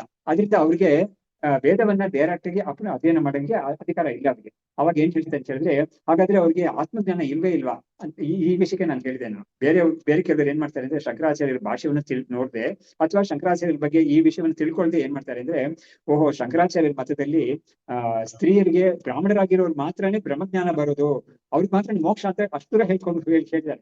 ಬ್ರಾಹ್ಮಣರಾಗಿ ಬ್ರಾಹ್ಮಣರಾಗಿರೋರು ಮಾತ್ರನೇ ಮೋಕ್ಷ ಹೊಂದಕ್ಕಾಗುತ್ತೆ ಶಂಕರಾಚಾರ್ಯರ ಮತದಲ್ಲಿ ಅಂತ ಇದು ಹೊರಗಡೆ ಎಲ್ಲ ಹೇಳ್ತಾರೆ ಅವರು. ಈ ತರ ಭಾಷಣದಲ್ಲಿ ಹೇಳ್ತಾರೆ ಅಥವಾ ಇದು ಇಂಟರ್ವ್ಯೂಸ್, ಯೂಟ್ಯೂಬ್ ಇಂಟರ್ವ್ಯೂಸ್ ಎಲ್ಲ ಹೇಳ್ತಾರೆ ಅವರು. ಅವಾಗ ನಮ್ಗೆ ಗೊತ್ತಾಗುತ್ತೆ ಇವರು ಓದ್ಕೊಂಡಿಲ್ಲ, ಗೊತ್ತಾಗಿಲ್ಲ ಸರಿಯಾಗಿಂತ. ಆದ್ರೆ ಶಂಕರಾಚಾರ್ಯರು ತುಂಬಾ ಸ್ಪಷ್ಟವಾಗಿ ಹೇಳಿದ್ದಾರೆ. ಇವ್ರಿಗೆ ಗೊತ್ತಿಲ್ದೇನೆ ಮಾತಾಡ್ತಾರೆ, ಈ ತರ ಆಪಾದನೆ ಮಾಡ್ತಾರೆ. ಆದ್ರೆ ಶಂಕರಾಚಾರ್ಯರಲ್ಲಿ ಹೇಳ್ತಾರೆ, ಮಹಾಭಾರತದಿಂದ ಒಂದು ಶ್ಲೋಕವನ್ನು ಹೇಳ್ತಾರೆ, ಶ್ರಾವಿಯೇ ಚತುರಾನ್ ವರ್ಣಾನ್ ಅಂತ ಒಂದು ಶ್ಲೋಕ ಬರುತ್ತೆ ಮಹಾಭಾರತದಲ್ಲಿ. 4 ವರ್ಣಗಳಿಗೂ ಈ ವಿಷಯವನ್ನ ಹೇಳ್ಕೊಡು ಅಂತ ಬರ್ತಾ ಇದ್ರು. ಹೇಳ್ಕೊಡು ಅಂದ್ರೆ ಏನರ್ಥ? ಇದು ನೋಡಿ, ಇವಾಗ ಪುರಾಣಗಳಲ್ಲಿ, ಇತಿಹಾಸದಲ್ಲಿ, ಮಹಾಭಾರತ ಇತಿಹಾಸದೆಲ್ಲ ಬೇಕಾದಷ್ಟು ಕಥೆಗಳು ಬರುತ್ತೆ ಇಂಥ ಆತ್ಮಜ್ಞಾನವನ್ನು ಹೊಂದಿರೋರ ಬಗ್ಗೆ. ಆತ್ಮಜ್ಞಾನವನ್ನು ಹೊಂದೋದು ಹೇಗೆ ಅಂತ, ಆತ್ಮಜ್ಞಾನ ಅಂದ್ರೆ ಏನು ಅಂತ, ಇದಕ್ಕೆ ಬೇಕಾಗಿರೋ ಏನ್ ಸಾಮಗ್ರಿಗಳಿದೆ, ವಿವೇಕ ವೈರಾಗ್ಯ, ಅಷ್ಟು ವಿಷಯಗಳು ಕೂಡ ನಮ್ಗೆ ಮಹಾಭಾರತ ಆದಿ ಎಲ್ಲ ಕಡೆನೂ ಬಂದಿದೆ, ಪುರಾಣಗಳೆಲ್ಲ ಕಡೆ ಬಂದಿದೆ. ಇದನ್ನ ಶಂಕರಾಚಾರ್ಯ ಹೇಳ್ತಾರೆ, ಇದನ್ನ ಕೇಳಿ ಇದ್ರ ಮುಖಾಂತರ ಅವ್ರು ಪಡಿಬೋದು, ಯಾರು ಅಡ್ಡಿ ಮಾಡಂಗೇ ಇಲ್ಲ ಅಂತ ಹೇಳ್ತಾರೆ ಅವ್ರು. ಒಬ್ಬನಿಗೆ ಒಂದು ಗಂಡಸರು, ಒಂದು ಶೂದ್ರನಿಗೋ ಅಥವಾ ಒಂದು ಹೆಂಗಸರಿಗೋ ಯಾರಿಗಾದ್ರೂ ಕೂಡ ವೈರಾಗ್ಯ ತುಂಬಾ ಚೆನ್ನಾಗಿ ಡೆವಲಪ್ ಆಗಿ ಅವ್ರು ಆತ್ಮಜ್ಞಾನ ಪಡ್ಕೊಂಡ್ಬಿಟ್ರು ಅಂತ ಹೇಳಿದ್ರೆ, ಅವ್ರಿಗೆ ಮೋಕ್ಷ ಇಲ್ಲ ಅಂತ ಯಾರು ಹೇಳಂಗೇ ಇಲ್ಲ ಅಂತ ಅವರು ತುಂಬಾ ಘಂಟಾಘೋಷವಾಗಿ ಹೇಳಿದ್ದಾರೆ ಅದನ್ನ. ಆದ್ರೆ ಅದನ್ನ ತಿಳ್ಕೊಳ್ಳಿ ಎಷ್ಟೋ ಜನ ತಪ್ಪಾಗಿ ಅರ್ಥ ಮಾಡ್ಕೊಂಡು ಆಪಾದನೆ ಮಾಡ್ತಾರೆ ಹತ್ರ. ಅದರಿಂದ ಎಲ್ಲರಿಗೂ ಅವಕಾಶ ಇದೆ ಅನ್ನೋದು ಇದ್ದೇ ಇದೆ. ಯಾರಿಗೇ ಒಬ್ಬನಿಗೆ ಕೂಡ ತನ್ನ ಸ್ವರೂಪವನ್ನ ತಿಳ್ಕೊಬೇಕು ಅನ್ನೋದ್ರಲ್ಲಿ ಅಧಿಕಾರ ಇದೆ, ತಿಳ್ಕೊಂಡು ಮೋಕ್ಷವನ್ನು ಪಡ್ಕೊಳ್ಳಿಕ್ಕೆ ಅಧಿಕಾರ ಇದೆ. ಆ ತಿಳ್ಕೊಳ್ಳೋದಕ್ಕೆ ಯಾವ ಮಾರ್ಗ ಅನುಸರಿಸ್ತಾನೆ ಅನ್ನೋದ್ರ ಮಾತ್ರ ಸ್ವಲ್ಪ ವ್ಯತ್ಯಾಸ ಇದೆ ಅದು. ಹಾಗಾಗಿ ಅವ್ರಿಗೆ ಈ ತರ ಒಂದು ಕಥೆಗಳನ್ನ ಮುಖಾಂತರ ಕೇಳಿ, ಈ ತರ ಒಬ್ರು ಹೇಳೋದನ್ನ ಕೇಳಿ ಅವರು ಖಂಡಿತ ಎಲ್ಲರಿಗೂ ಕೂಡ ಬರುತ್ತೆ, ಬಂದು ಅವ್ರು ಪಡಿಬೋದು. ಬರುತ್ತೆ ಅಂತ ಹೇಳ್ತಾ ಇಲ್ಲ, ಅವರು ಪ್ರಯತ್ನ ಮಾಡಿದ್ರೆ ಬರುತ್ತೆ. ಅದು ಎಲ್ಲರಿಗೂ ಪ್ರಯತ್ನ ಮಾಡ್ಬೇಕಷ್ಟೇನೆ. ಬ್ರಾಹ್ಮಣ ಹುಟ್ಟಿರೋನಿಗೆ ಕೂಡ ಅವ್ನು ಪ್ರಯತ್ನ ಮಾಡದೆ ಹೋದ್ರೆ ಅವ್ನು ಸಂಸಾರದಲ್ಲಿ ಇರ್ತಾನೆ ಅಷ್ಟೇನೆ ಹೊತ್ತು ಅವ್ನಿಗೇನು ವಿಶೇಷವಾಗಿ ಏನು ಇಲ್ಲ. ಹಾಗಾಗಿ ಇವತ್ತು ಕೂಡ ನಾವು ನೆನಪಲ್ಲಿ ಇಟ್ಕೋಬೇಕು. ಹಾಗಾಗಿ ಇವ್ರು ಹೇಳ್ತಾರೆ ಮುಂದಕ್ಕೆ, ತತ್ರ ಬ್ರಾಹ್ಮಣ್ಯಂ ಬ್ರಹ್ಮರೂಪದ, ಬ್ರಾಹ್ಮಣ್ಯ ಅಂತ ಶಬ್ದ ಉಪನಿಷತ್ತಲ್ಲಿ ಬಂದಿರೋದು ಬ್ರಹ್ಮ ಸ್ವರೂಪಕ್ಕೆ ಅದು ಹೇಳಿರೋದೇ ಹೊರತು ಜಾತಿಗೆ ಹೇಳಿದಿಲ್ಲ ಅಂತ ಅವರು ತಿಳಿಸ್ತಾರೆ. ಆಮೇಲೆ ಪಂಡ ಇತಿ ಬುದ್ಧೇಹೇ ನಾಮ ಏತತ್ ಸ ಜಾತ ತಸ್ಯ ಯಸ್ಯ ನಾಮತಃ ಸ ಪಂಡಿತಃ ತಸ್ಯ ಕರ್ಮ ಪಾಂಡಿತ್ಯಂ ಶ್ರವಣಂ ತು ತತ್. ಇವಾಗ ಹೇಳ್ತಿದ್ರೆ, ಪಂಡ ಇತಿ ಬುದ್ಧೇಹೇ ನಾಮ ಏತತೆ. ಪಂಡ ಅಂದ್ರೆ ಏನು ಅಂತ ಹೇಳಿದ್ರೆ ಬುದ್ಧಿಗೆ ಹೆಸರು ಅಂತ. ಶಂಕರಾಚಾರ್ಯರಲ್ಲಿ ಜ್ಞಾನಕ್ಕೆ ಹೇಳಿದ್ದಾರೆ, ಪಂಡ ಅಂದ್ರೆ ಇಲ್ಲಿ ಬುದ್ಧಿಗೆ ಹೇಳಿದ್ರು. ಸ ಜಾತ ಯಸ್ಯ ನಾಮತಃ ಸ ಪಂಡಿತಃ. ಯಾರಿಗೆ ಬಂದ್ಬಿಟ್ಟು ಈ ತರ ಒಂದು ಉಂಟಾಗಿದೆಯೋ, ಬುದ್ಧಿ ಅಂತ ಉಂಟಾಗಿದೆ ಅಂದ್ರೆ ಬ್ರಹ್ಮಬುದ್ಧಿ ಉಂಟಾಗಿದೆಯೋ, ಅವನಿಗೆ ಪಂಡಿತ ಅಂತ ಅವನಿಗೆ ಹೆಸರು ಅಂತ ಹೇಳ್ತಾ ಇದ್ದಾರೆ. ತಸ್ಯ ಕರ್ಮ ಪಾಂಡಿತ್ಯಂ. ಅವ್ನು ಮಾಡ್ಬೇಕಾದ ಏನು ಅಂತ ಹೇಳಿದ್ರೆ ಪಾಂಡಿತ್ಯವನ್ನೇ ಮಾಡ್ಬೇಕಂದ್ರೆ ಏನದು, ಅಧ್ಯಯನವನ್ನು ಮಾಡ್ಬೇಕು. ಅಂದ್ರೆ ವೇದಾಂತ ಅಧ್ಯಯನವನ್ನು ಅವನು ಶ್ರವಣಾದಿಗಳಲ್ಲಿ ತೊಡಗಬೇಕು ಅವನು ಅಂತ. ಹೀಗಾಗಿ ಶ್ರವಣಂ ತತ್ ಅದೇ ಕರ್ಮ ಅವನಿಗೆ ಮಾಡ್ಬೇಕಾದ್ದು ಅಂತ. ಆಚಾರ್ಯಾಚ ಆಗಮಾತ್ ಶ್ರುತ್ವಾ ನಿಶೇಷಂ ವೇದನಂ ತತಃ ಬಾಲಭಾವೇನ ತಿಷ್ಠಾಸೇದಿತಿ ಉಕ್ತಿಯ ಮನನ ತತ್ಪರಃ. ಇವಾಗ ಆಚಾರ್ಯದಿಂದಲೂ ಆಗಮದಿಂದಲೂ, ಆಚಾರ್ಯ ಅಂದ್ರೆ ಅವ್ನಿಗೆ ಯಾಕೆ ಹೇಳ್ಕೊಡ್ತಾ ಇದ್ದಾರೋ ಅವರು ಆಚಾರ್ಯರು. ಅವನಿಗೆ ಆಗಮ ಅಂತ ಹೇಳಿದ್ರೆ ಶಾಸ್ತ್ರ. ಆಚಾರ್ಯರು ಕೂಡ ಆ ಶಾಸ್ತ್ರವನ್ನು ಹಿನ್ನೆಲೆಯಾಗಿ ಇಟ್ಕೊಂಡೇ ಅವನಿಗೆ ಬೋಧನೆ ಮಾಡ್ತಾರೆ. ಈ ಎರಡು ಕಡೆಯಿಂದಾನು ಅವನು ಏನು ಒಂದು ಜ್ಞಾನವನ್ನು ಪಡ್ಕೊಂಡಿದ್ದಾನೋ ಅದು ಅದಕ್ಕೆ ಪಾಂಡಿತ್ಯ ಅಂತ ಹೇಳಿದ್ದು, ಅದಕ್ಕೇನೆ ಶ್ರವಣ ಅಂತ ಹೇಳಿದ್ದು. ಇದಾದ್ಮೇಲೆ ಅದಾದ್ಮೇಲೆ ಅವನು ಮಾಡ್ಬೇಕಾದ ಯಾವ್ದಂದ್ರೆ ಬಾಲಭಾವೇನ ತಿಷ್ಠಾಸೇತ್ ಅಂತ ಅದು ಉಪನಿಷತ್ ಹೇಳಿದೆ. ಬಾಲಭಾವ ಅಂದ್ರೆ ಏನರ್ಥ ಅಂತ ಹೇಳಿದ್ರೆ ಅಹಂಭಾವ ಅದೆಲ್ಲ ಇಟ್ಕೊಳ್ದೆ ಮನನದಲ್ಲಿ ತೊಡಗಬೇಕು ಅವನು. ಮನನ ಅಂದ್ರೆ ಏನು? ಯುಕ್ತಿಯನ್ನ ಉಪಯೋಗಿಸಿ ಅವನು ಮನನದಲ್ಲಿ ಅಂದ್ರೆ ಯಾವುದೇ ಸಂಶಯ ಬಂದಿರ್ತು ಅವನಿಗೆ, ಅದನ್ನ ಸಂಶಯ ಪರಿಹಾರ ಮಾಡ್ಕೊಳ್ಳೋಕ್ಕಾಗಿ ಲಾಜಿಕ್ ಅದೆಲ್ಲ ಯೂಸ್ ಮಾಡ್ಕೋಬೇಕು ಅವನು. ಅದಕ್ಕೆ ಅವಕಾಶ ಇದೆ ಖಂಡಿತ. ಹಾಗಾಗಿ ಅದಕ್ಕೆ ಮನನ ಅಂತ ಹೇಳೋದು. ಮನನ ಅಂದ್ರೆ ಏನು ಅಂತ ಹೇಳಿದ್ರೆ ಅವರು ಅದಕ್ಕೆಲ್ಲ ಒಂದು ಡೆಫಿನಿಷನ್ ಶಾಸ್ತ್ರದಲ್ಲ ಅದನ್ನ ಕೊಡ್ತಾ ಇದ್ದಾರೆ. ಶ್ರವಣಂ ಶಾಸ್ತ್ರ ತಾತ್ಪರ್ಯ ನಿಶ್ಚಯ, ಮನನಂ ಪುನಃ ಅರ್ಥ ಅಸಂಭಾವನ ಉಚ್ಛೇತ್ಯೈ ಯುಕ್ತಿನಾಂ ಅನುಚಿಂತನಂ ಅಂತ. ಶ್ರವಣ ಅಂತ ಹೇಳಿದ್ರೆ ಶಾಸ್ತ್ರ ತಾತ್ಪರ್ಯ ನಿಶ್ಚಯ. ನೋಡಿ, ಶ್ರವಣ ಅಂದ್ರೆ ಸುಮ್ನೆ ಕಿವಿಗೆ ಹಾಕೊಳ್ಳೋದು ಅಂತ ಅಲ್ಲ.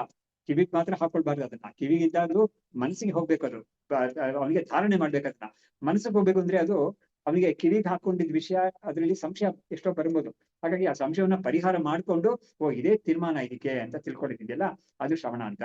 ಹಾಗಾಗಿ ಶ್ರವಣಂ ಶಾಸ್ತ್ರ ತಾತ್ಪರ್ಯ ನಿಶ್ಚಯ. ಶಾಸ್ತ್ರಕ್ಕೆ ಯಾವ್ದ್ರಲ್ಲಿ ತಾತ್ಪರ್ಯ ಇದೆ ಅಂದ್ರೆ ಏನು? ಶಾಸ್ತ್ರಕ್ಕೆ ಅದ್ವಿತೀಯವಾದ ಬ್ರಹ್ಮದಲ್ಲೇ ತಾತ್ಪರ್ಯ ಇದೆ ಅನ್ನೋದು ಒಟ್ಟಾರೆ ಮಾತದು. ಅದ್ವಿತೀಯಾದ ಬ್ರಹ್ಮ ಅಂತ ಹೇಳಿದ್ರೆ ಬ್ರಹ್ಮವನ್ನು ಬಿಟ್ಟು ಬೇರೆ ಯಾವುದೂ ಇಲ್ಲ ಅಂತ ಆಗುತ್ತೆ ಅದು. ಅವಾಗ ಬ್ರಹ್ಮವನ್ನು ಬಿಟ್ಟು ನಾವು ಜೀವರಿದ್ದಾರೆ, ಜಗತ್ತಿದೆ. ಹಾಗಾದ್ರೆ ಜಗತ್ತು ಅನ್ನೋದು ಸತ್ಯವಲ್ಲ, ಜೀವ ಅನ್ನೋನು ಬ್ರಹ್ಮವೇ ಅಂತ. ಅದೇ ಶಾಸ್ತ್ರದ ತಾತ್ಪರ್ಯ ಅಂತ. ಅದನ್ನ ತೀರ್ಮಾನ ಮಾಡ್ಕೊಳ್ಳಿಕ್ಕೆ ಯಾವ ಒಂದು ಎಕ್ಸಸೈಸ್ ಇದೆಯೋ ಆ ಎಕ್ಸಸೈಸ್ಗೆ ಶ್ರವಣ ಅಂತ ಹೆಸರು. ಸುಮ್ಮನೆ ಕಿವಿ ಕೇಳಿಸ್ಕೊಳ್ಳೋದಕ್ಕೆ ಶ್ರವಣ ಅಂತ ಅಲ್ಲ. ಹಾಗಾಗಿ ಆ ತೀರ್ಮಾನ ಮಾಡ್ಕೊಂಡ್ಮೇಲೆ ಏನಾಗುತ್ತೆ, ಅವಾಗ ಪ್ರಶ್ನೆಗಳು ಉಂಟಾಗುತ್ತೆ. ಸರಿ, ಬ್ರಹ್ಮ ಒಂದೇ ಅಂತ ಹೇಳ್ತಾ ಇದೆ, ಅದ್ರಲ್ಲಿ ಸಂಶಯ ಇಲ್ಲ. ಆದ್ರೆ ಹೇಗಿದು ಒಂದೇ ಇರಕ್ ಸಾಧ್ಯ? ಬ್ರಹ್ಮ ಮಾತ್ರನೇ ಸತ್ಯ ಅಂತ ಹೇಗ್ ಸಾಧ್ಯ? ಪ್ರಪಂಚ ಅನ್ನೋದು ನಮಗೆ ಕಣ್ಣು ಕಾಣಿಸ್ತಾ ಇದೆ, ಅದು ಹೇಗೆ ಸತ್ಯ ಅಲ್ಲ ಅಂತ ಆಗುತ್ತೆ ಅದು? ಆಮೇಲೆ ನಮ್ಮನ್ನ ಜೀವನ ನಮ್ಗೆ ಎಷ್ಟೋ ಲೋಪದೋಷಗಳಿದೆ ಅಂತ ನಾವು ತಿಳಿತಾ ಇದ್ದೀವಿ.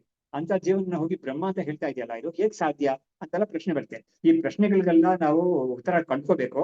ಆ ಉತ್ತರ ಕಂಡ್ಕೊಳ್ಳೋ ಒಂದು ದಾರಿ ಇದೆಯಲ್ಲ, ಅದಕ್ಕೆ ಮನನ ಅಂತ ಹೇಳ್ತಾರೆ. ಅದಕ್ಕೆ ಯುಕ್ತಿಗಳು ಇಟ್ಕೊಂಡು ಅದನ್ನ ಜೋಡಿಸ್ಕೊಂಡು, ಅದಕ್ಕೆ ಬೇಕಾದಷ್ಟು ಯುಕ್ತಿಗಳೆಲ್ಲ ಇದೆ. ಅದಕ್ಕೆ ಶಾಸ್ತ್ರವೇ ಹೇಳ್ಕೊಡುತ್ತೆ. ಆಮೇಲೆ ಇವನೇ ಚಿಂತನೆ ಮಾಡ್ಬೋದು. ಇವ್ನಿಗೆ ಅಷ್ಟೊಂದು ಬುದ್ಧಿವಂತನಾಗಿದ್ರೆ ಇವನೇ ಕೂಡ ಚಿಂತನೆ ಮಾಡ್ಬೋದು ಯುಕ್ತಿಗಳನ್ನ, ಹಾಗೂ ಮಾಡ್ಬೋದು. ಇವನಿಗೆ ಅಷ್ಟು ಅದಕ್ಕೆ ಊಹಾಪೋಹ ವಿಚಕ್ಷಣ ಅಂತ ಹೇಳಿದ್ದಾರೆ ವಿವೇಕಚೂಡಾಮಣಿಯಲ್ಲಿ. ಸಾಧನ ಚತುಷ್ಟಯ ಸಂಪತ್ತಿ ಇರಬೇಕಾದ್ದು, ವಿವೇಕ ವೈರಾಗ್ಯ ಅದೆಲ್ಲ ಇರಬೇಕಾದ್ದು ಒಂದು ಇದು ಮುಖ್ಯವಾದ ರಿಕ್ವೈರ್ಮೆಂಟ್. ಅದು ಬಿಟ್ಟು ಓವರ್ ಅಂಡ್ ಅಬೌವ್ ದಟ್ ಊಹಾಪೋಹ ವಿಚಕ್ಷಣ ಅಂತ ಅದನ್ನು ಹೇಳಿದ್ದಾರೆ. ಪಂಡಿತೋ ಮೇಧಾವಿ ಅಂತೆಲ್ಲ ಹೇಳ್ಬಿಟ್ಟು ಅದನ್ನು ಹೇಳಿದ್ದಾರೆ. ಹೀಗಾಗಿ ಅದನ್ನು ಇಟ್ಕೊಂಡು ಅವನು ಯುಕ್ತಿಗಳಿಂದ ಇಟ್ಕೊಂಡು ಅವನು ಚಿಂತನೆ ಮಾಡಿ ಇದು ಸಂಶಯ ಪರಿಹಾರ ಎಲ್ಲ ಮಾಡ್ಕೊಂಡ್ಮೇಲೆ ಯಾವ ಒಂದು ನಿರ್ಣಯ ಆಗುತ್ತೋ ಅದು, ಆ ನಿರ್ಣಯ ಆಗಿದ್ಮೇಲೆ ಇನ್ಮೇಲೆ ಸಂಶಯ ಯಾವುದು ಬರಬಾರ್ದು, ನ್ಯಾಯವಾಗಿ ಬರಬಾರ್ದು. ಬಂತು ಅಂತ ಹೇಳಿದ್ರೆ ಮತ್ತೆ ಅವನು ಯುಕ್ತಿ ಎಲ್ಲ ಯೂಸ್ ಮಾಡ್ಕೋಬೇಕು. ಅವಾಗ ಅವನು ಆ ನಿರ್ಣಯ ಮಾಡ್ಕೊಂಡ್ಮೇಲೆ ಅದನ್ನ ಅವನು ಇಂಟರ್ನಲೈಸ್ ಮಾಡ್ಕೊಳ್ಳೋದು ಅಂತ ಒಂದು ಪ್ರೋಸೆಸ್ ಇದೆಯಲ್ಲ, ಅದಕ್ಕೆ ನಿಧಿಧ್ಯಾಸನ ಅಂತ ಹೇಳೋದು ಅಂತ. ಇವಾಗ ಹೇಳ್ತಾ ಇದ್ರೆ, ಪಾಂಡಿತ್ಯೇನ ವಿದಿತ್ವ ಅಥ ಚಿತ್ವ ಬಾಲ್ಯೇನ ಸಂಶಯಂ ಮುನಿ ಧ್ಯಾನ ಸಮಾಧಿಭ್ಯಾಂ ಭವೇತ್ ಧೀವೃತ್ತಿ ಶಾಂತಯೇ. ಅದಕ್ಕೆ ಹೇಳ್ತಾ ಇದ್ದಾರೆ, ಈ ಶ್ರವಣ ಮತ್ತು ಮನನ ಎಲ್ಲ ಎರಡು ಮಾಡ್ಕೊಂಡ್ಮೇಲೆ, ಮನನದಿಂದ ಎಲ್ಲಾ ಸಂಶಯಗಳು ತೀರ್ಮಾನ ಅದೆಲ್ಲ ಹೋಗ್ಲಾಡ್ಸ್ಕೊಂಡ್ಮೇಲೆ ಯಾವ ಒಂದು ನಿರ್ಣಯ ತತ್ವ ನಿರ್ಣಯ ಆಗಿರುತ್ತೋ ಅದು ಪರೋಕ್ಷವಾಗಿ ಆಗಿರುತ್ತೆ. ಅದನ್ನ ಇವನು ಅಪರೋಕ್ಷ ಮಾಡ್ಕೊಳ್ಳೋಕ್ಕಾಗಿ ಬೇಕಾದಷ್ಟು ಈ ಒಂದು ನಿಧಿಧ್ಯಾಸನ ಮಾಡ್ಬೇಕಾಗಿದೆ. ಅದಕ್ಕೆ ನಮ್ಮ ಪರಮಾರ್ಥಾನಂದ ಹೇಳಿದ ರೀತಿಯಲ್ಲಿ ಲಾಂಗ್ ಶ್ರವಣಂ ಲಾಂಗರ್ ಮನನಂ ಲಾಂಗೆಸ್ಟ್ ನಿಧಿಧ್ಯಾಸನಂ ಅಂತ ಅವ್ರು ಹೇಳಿರೋದು. ಹಾಗಾಗಿ ನಿಧಿಧ್ಯಾಸನಕ್ಕೆ ತುಂಬಾ ಜಾಸ್ತಿ ಒತ್ತು ಕೊಟ್ಟಿದ್ದಾರೆ. ಯಾತಕ್ಕೆ ಅಂತ ಹೇಳಿದ್ರೆ ಈ ಎರಡು ವಿಷಯ ಕೂಡ ನಮ್ಮ ಬುದ್ಧಿ ಸಾಮರ್ಥ್ಯದಿಂದ ನಾವು ಮಾಡ್ಕೋಬಹುದು.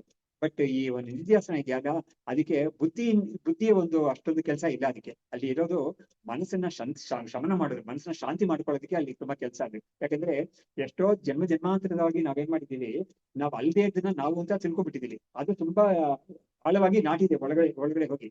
ಎರಡು ವಿಷಯ ಅದಾಗಿದೆ. ನಮ್ಮನ್ನ ಬ್ರಹ್ಮ ಅಲ್ಲದೆ ಇರೋ ಆತ್ಮ ಅಲ್ಲದೆ ಇರೋದನ್ನ ಆತ್ಮ ಅಂತ ತಿಳಿದಿದ್ದೀವಿ ಒಂದು. ಇನ್ನೊಂದು ಸತ್ಯವಿಲ್ಲದೆ ಇರೋ ಪ್ರಪಂಚವನ್ನ ಸತ್ಯ ಅಂತಾನು ತಿಳಿದಿದ್ದೀವಿ. ಈ ಎರಡು ವಿಷಯನೂ ಹೋಗ್ಬೇಕಾಗಿದೆ.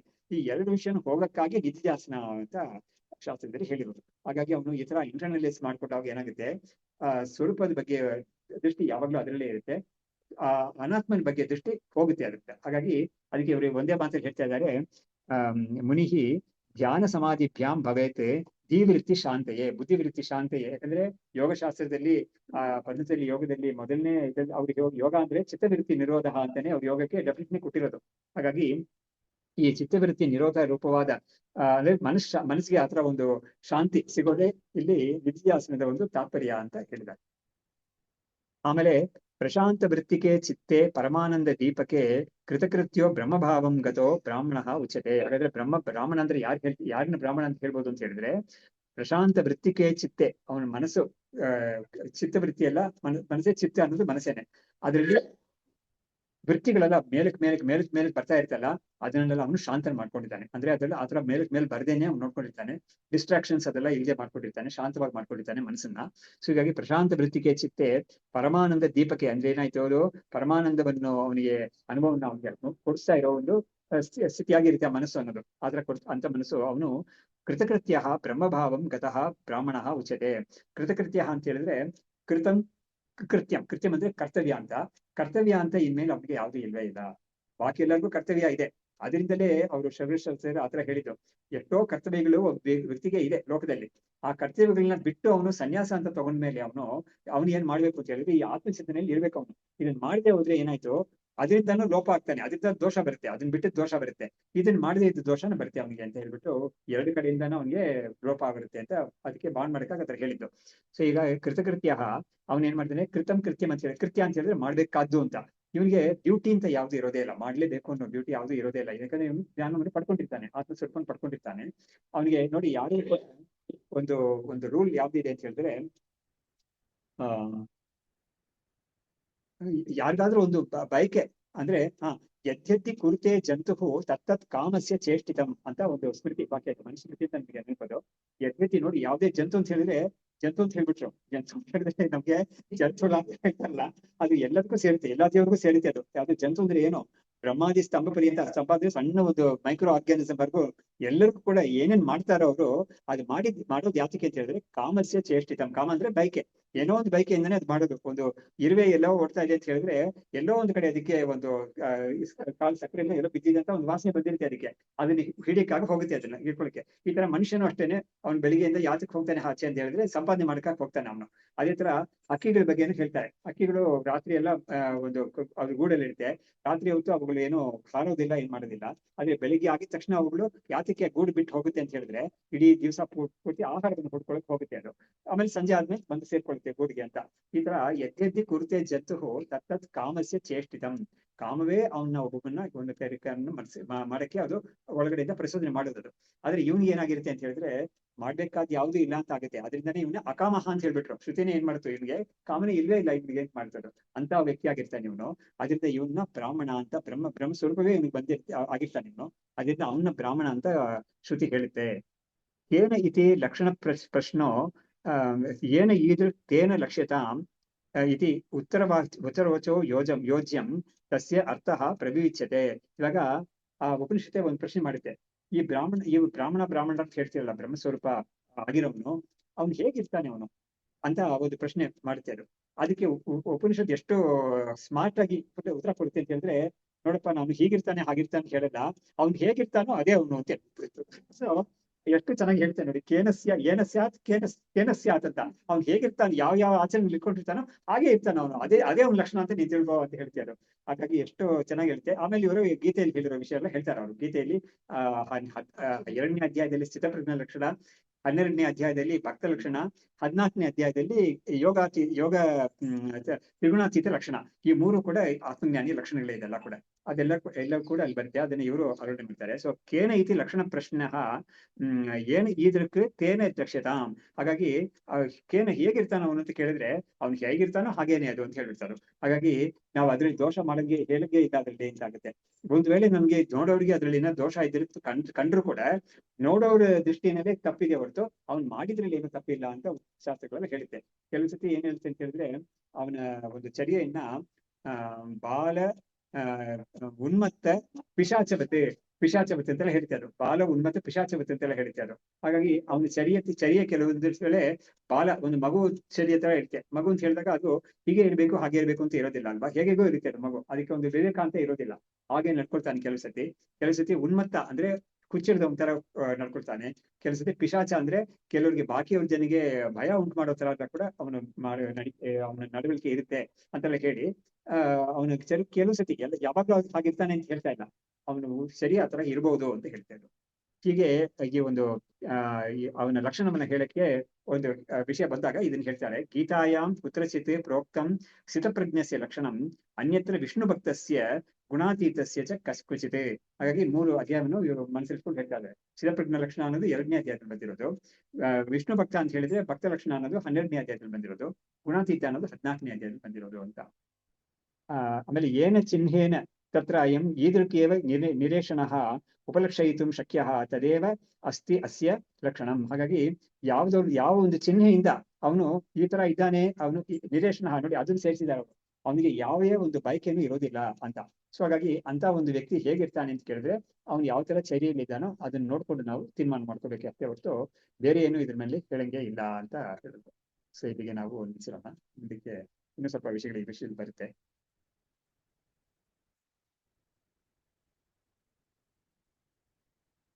ಶಾಸ್ತ್ರಂ ಶಾರೀರ ಮೀಮಾಂಸಾ ಲೋಕಸ್ತು ಪರಮೇಶ್ವರಃ ಆಚಾರ್ಯ ಶಂಕರಾಚಾರ್ಯಾಃ ಸಂತು ಮೇ ಜನ್ಮ ಜನ್ಮನಿ ವಿದ್ಯಾವಿನಯ ಸಂಪನ್ನಂ ವೀತರಾಗಂ ವಿವೇಕಿನಂ ವಂದೇ ವೇದಾಂತ ತತ್ವಜ್ಞಂ ವಿಜಯಶೇಖರ ಭಾರತೀ.